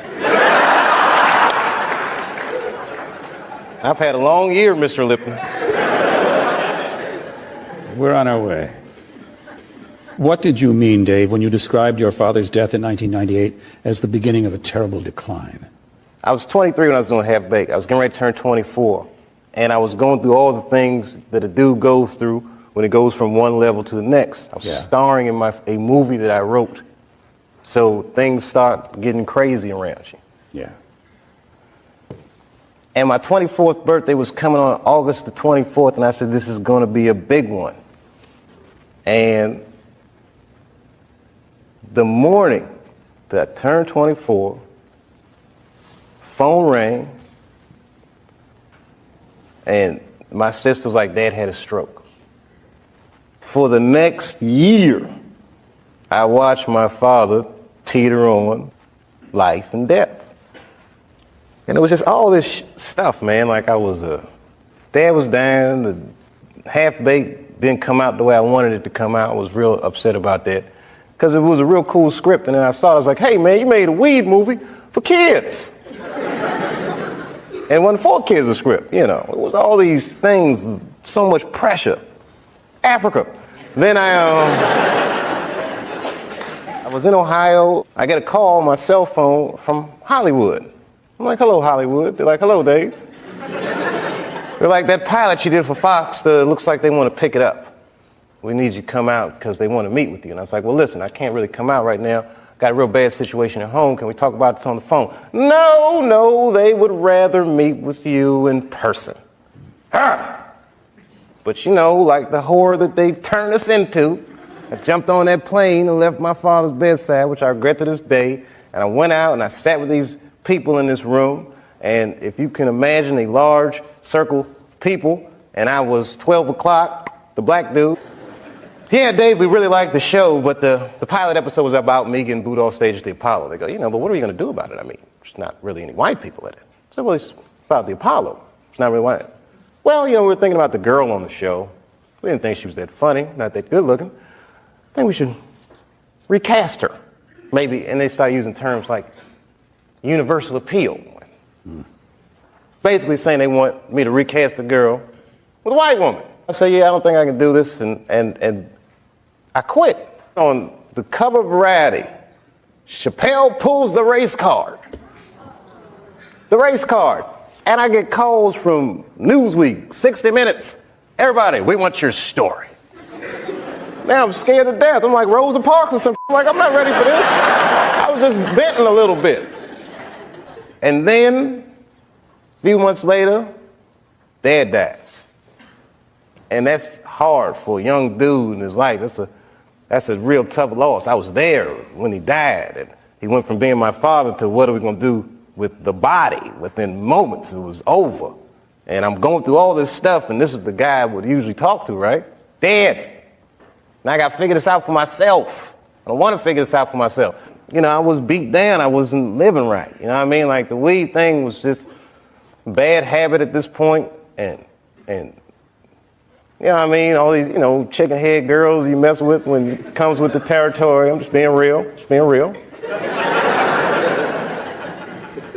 Just wasn't living right, man. I didn't feel good. And the stand-up stuff was just some angry stuff. It was just like I was kind of bottoming out. But when my dad died, because I've been commuting back and forth to Ohio so much, that's when I bought the farm, which I called the F*** you Hollywood farm. Did you stay in Yellow Springs for a while? I live there to this day. I live there to this day. I'm raising my kids there. Look, man, at that point in your life, it's something so real in contrast to what Hollywood is, a very powerful illusion. And when your dad died, it kind of just broke the spell. Like, whoa, this is bullshit. Look, I've been spending so much time doing this. What about my family? What about my friends? Wait, whatever happened to my friends? Damn, I don't even have any friends. Ugh. So I bounced, man. New Year's Eve, 1999, I moved into that farm, and that was it. As far as I was concerned, I was done with show business. The comedians I've worked with over the years often don't laugh at jokes. Can you be amused by your own work, by other people's work? I love my jokes. Good. Some jokes, like, you know, I got this real immature streak where I write a lot of scatological humor. So I've heard. You know, but a good joke will just never, they last, they hold up. I just like having fun. When I'm on stage, I get real happy up there. Like, maybe that's the only time in my adult life that I feel like myself. You're standing up there, you know what I mean? Like a gladiator, and them lights is on you, and you look down, and everyone's looking up at you like, and it's just all these smiles around you, and they get dressed, and they put perfume on and stuff, and they're going to see your show. That feels good, man. These people, you know, they love you.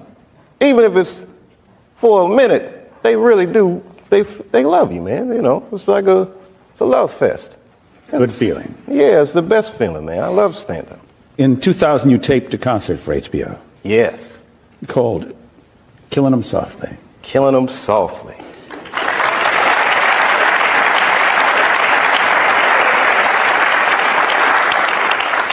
To borrow a comedian's term of art, Dave killed in that concert.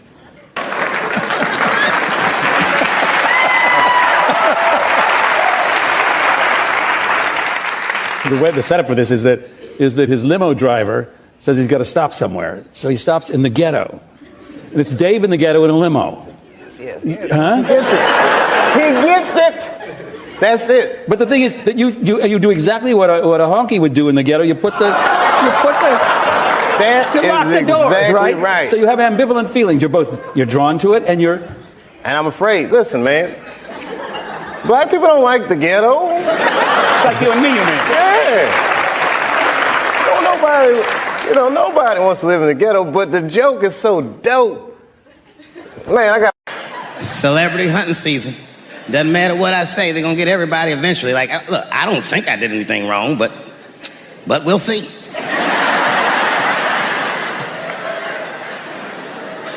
They even got poor Kevin Hart. Can you imagine such a thing? Kevin Hart, let me tell you something. It was Kevin Hart's dream to host the Oscars. That's what he told me. And I remember when he told me, because I was thinking to myself, well, that's an awfully strange dream for an African American. Kind of nigga dreams of hosting the Oscars. Kevin did, that's who. And he did it.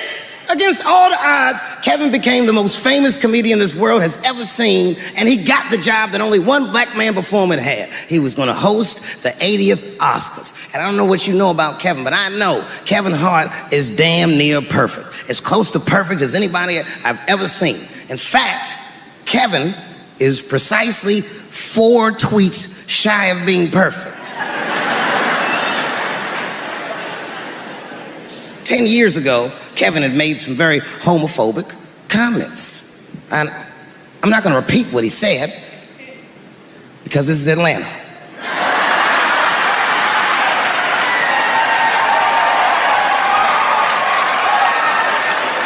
You know what I mean. I'm sure there's a lot of gay men here tonight with their wives.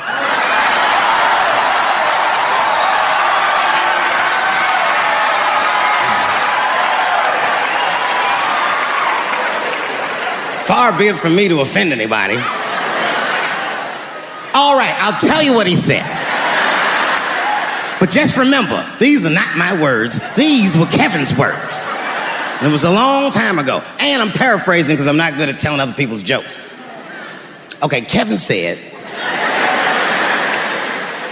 that if his little son was demonstrating or exhibiting homosexual behavior around the house, that he'd chastise him. He'd say, hey, that's gay. And then he said he would smash a dollhouse over that child's head. Ooh, the gay community was furious. And I don't blame them. I got a lot of gay friends. And all of them, 100% of them, all have told me fucking horror stories about the shit they had to go through just to be themselves. Crazy, crazy stories. And in all those stories, I gotta say, not one of them has ever mentioned anything like their father smashing a fucking dollhouse over their head. Because clearly Kevin was joking. Think about it. You would have to buy this nigga a dollhouse to break it over his head in the first place. Does that sound right? Is anybody gonna do that? The gay community was upset, and then they put so much pressure on the Academy of Motion Pictures and Sciences that they went to Kevin and said, if you don't apologize to that community, then you cannot host these Oscars. And then Kevin said, fuck it, I quit.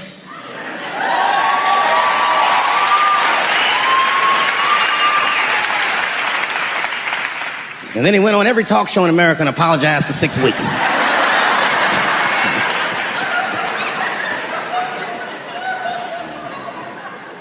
Kevin fucked up. I understand the mistake he made because I've made the same mistake early in my career. This is many years ago, 15 years ago. It's when I was doing Chappelle Show. Thank you.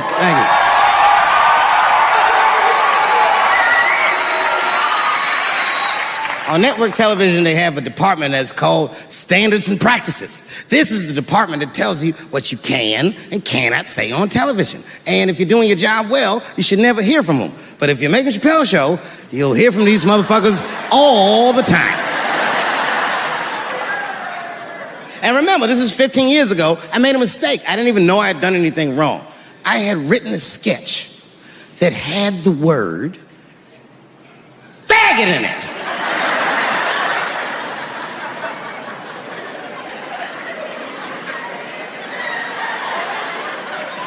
So I had to go to Standards and Practices. They call me up. I don't know why they're calling me, but I like the lady that runs the department. She's usually really fair and was one of my favorite people I've ever worked with. So she sits me down. We have a nice conversation. She tells me, oh, the sketches are great. I go, oh, fantastic. Well, then why am I here?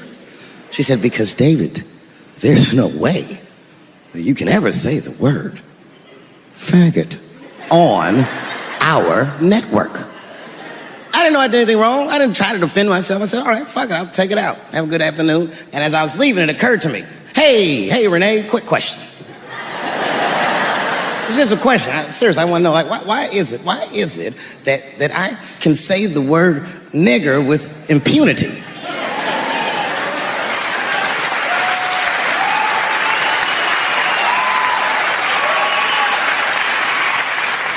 but I can't say the word faggot. And she said, because, David, you are not gay. I said, well, Renee,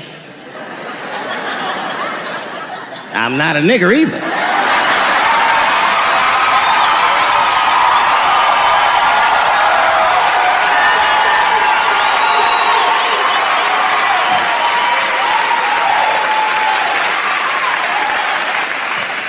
But you see, what I didn't realize at the time and what Kevin had to learn the hard way is we were breaking an unwritten and unspoken rule of show business. And if I say it, you'll know that I'm telling you the truth. The rule is that no matter what you do in your artistic expression, you are never, ever allowed to upset the alphabet people. You know who I mean. Those people that took 20% of the alphabet for themselves. I'd say the letters, but I don't want to conjure their anger. It's too late now. I'm talking about them L's and them B's and them G's and the T's. People be surprised. I have friends, all kinds of letters. Everybody loves me and I love everybody. I got friends who are L's, I got friends who are B's, and I got friends who are G's. But the T's hate my fucking guts. And I don't blame them. It's not their fault, it's mine. I can't stop telling jokes about these things. I don't want to write these jokes, but I just can't stop.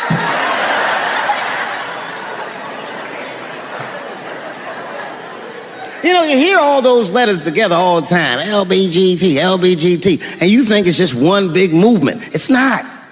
All those letters are their own movement. They just travel in the same car together. And my guess is,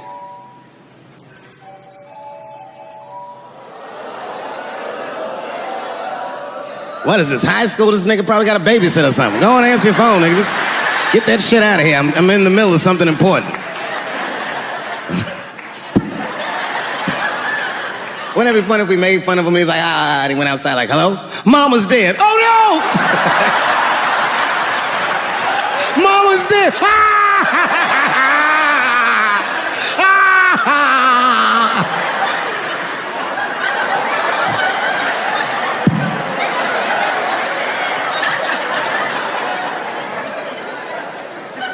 That's a weird timed phone call, wasn't it? It's like his phone is gay.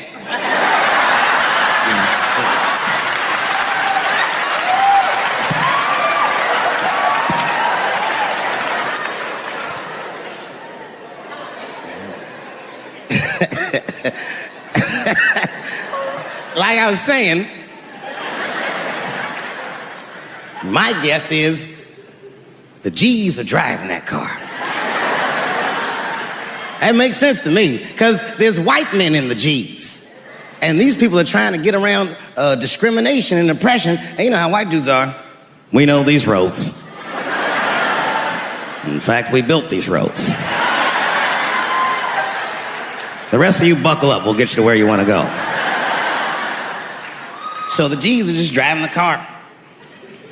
Of course, next to the G's in the passenger seat is the L's. Everybody likes the L's, except for the G's. I don't know what that's about. I just know the G's don't like them that much. And the G's always say like little subliminal digs on them. It's unnecessary shit. It's not mean, but you know what I mean? They just be like, I wouldn't wear that. The only thing that breaks the tension between the L's and the G's are the B's in the back seat. That's right, there you go. Everybody scream out when you hear your letter.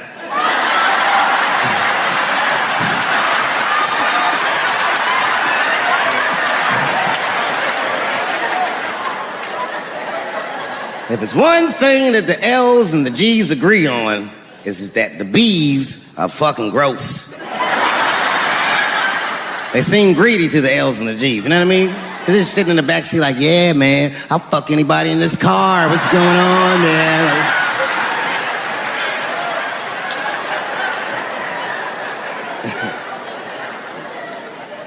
And sitting next to the bees, all the way in the back seat by themselves, looking out the window. That's the tease. Everybody in the car respects the tease, but everyone also resents the tease.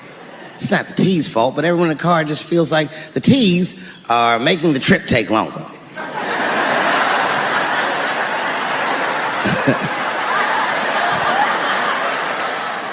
Anything the tease say gets on everybody's nerves. And then the tease don't even say anything bad. They just be in the back talking to himself. I'm hot. Shut up. Shut the fuck up, okay? Just roll the window down, you bitch. I don't know what you... What? Just said I was hot. Could you pull over at the next exit? I need to use the restroom. There is not a restroom for you for 4 states, nigga. Will you just shut the fuck up so we can get where we're going?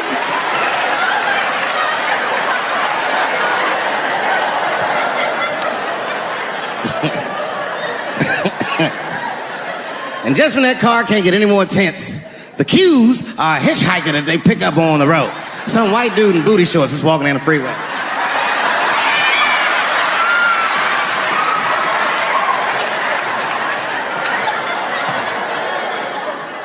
The G's see him.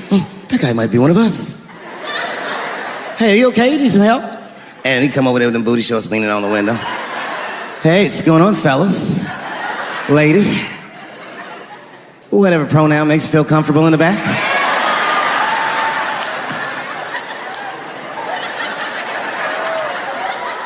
Yeah, I don't really know where I'm going. I don't know if I'm gay or I'm straight or whatever. All I know for sure is that I really want to get in this car.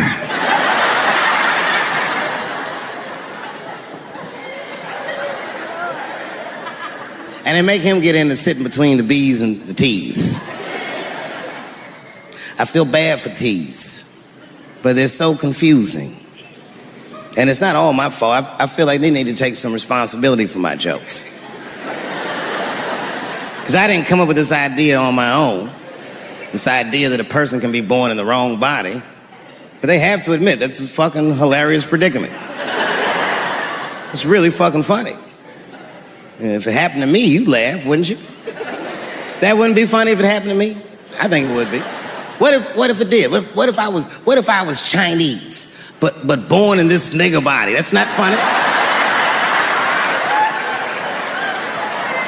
And for the rest of my life, I had to go around making that face. Hey, everybody, I'm Chinese! And everyone get mad. Stop making that face. That's offensive. What? This is how I feel inside.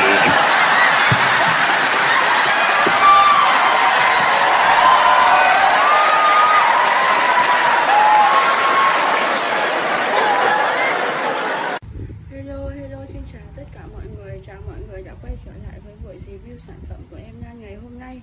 Thì em Nan ngày hôm nay sẽ đưa cho chúng ta một cái mứt Việt quất nhá. Thì Việt quất này thì là một cái có công dụng là mứt này thì có công dụng mà chúng ta sẽ dùng để làm trà, làm bánh hoặc là chúng ta làm trà sữa, sữa tươi, sữa rất chi là được các bạn nhỏ yêu thích nhé. Làm quện trong từng miếng bánh xốp này, giòn tan và làm tăng cái hương vị cho món ăn thơm ngon và đậm chất hơn. Thì sản phẩm này là chúng ta sẽ có thể thích hợp làm lên bánh này, trang trí bánh này, phối trộn vào bánh cốt, bánh gato hoặc ăn kèm cùng bánh mì hoặc xăm mứt. Đấy, thì những cái sản phẩm như thế này thì chúng ta sẽ được lựa chọn rất chi là nhiều. Thế nên là ngoài những cái sản phẩm như thế này thì chúng ta sẽ tìm hiểu xem là lợi ích của sức khỏe của đã chứng minh được của quả Việt quất này sẽ là một lợi ích như thế nào nhé. Quả Việt quất thì có vị ngọt, bổ dưỡng và cực kỳ phổ biến. Việt quất được coi là một siêu thực phẩm có do chúng cung cấp được lượng calo và cực kỳ tốt cho sức khỏe. Chúng rất thơm ngon và rất dễ chế biến nên được nhiều người yêu thích. Quả Việt quất thì có hàm lượng calo thấp nhưng chất dinh dưỡng cao. Đấy, quả Việt quất thì có hàm lượng calo thấp nhưng chất dinh dưỡng của chúng rất chi là cao. Cây Việt quất thì là một loại cây bụi có quả, có hoa, quả mọng và có màu hơi xanh tím, được gọi là quả Việt quất. Quả Việt quất có kích thước nhỏ, màu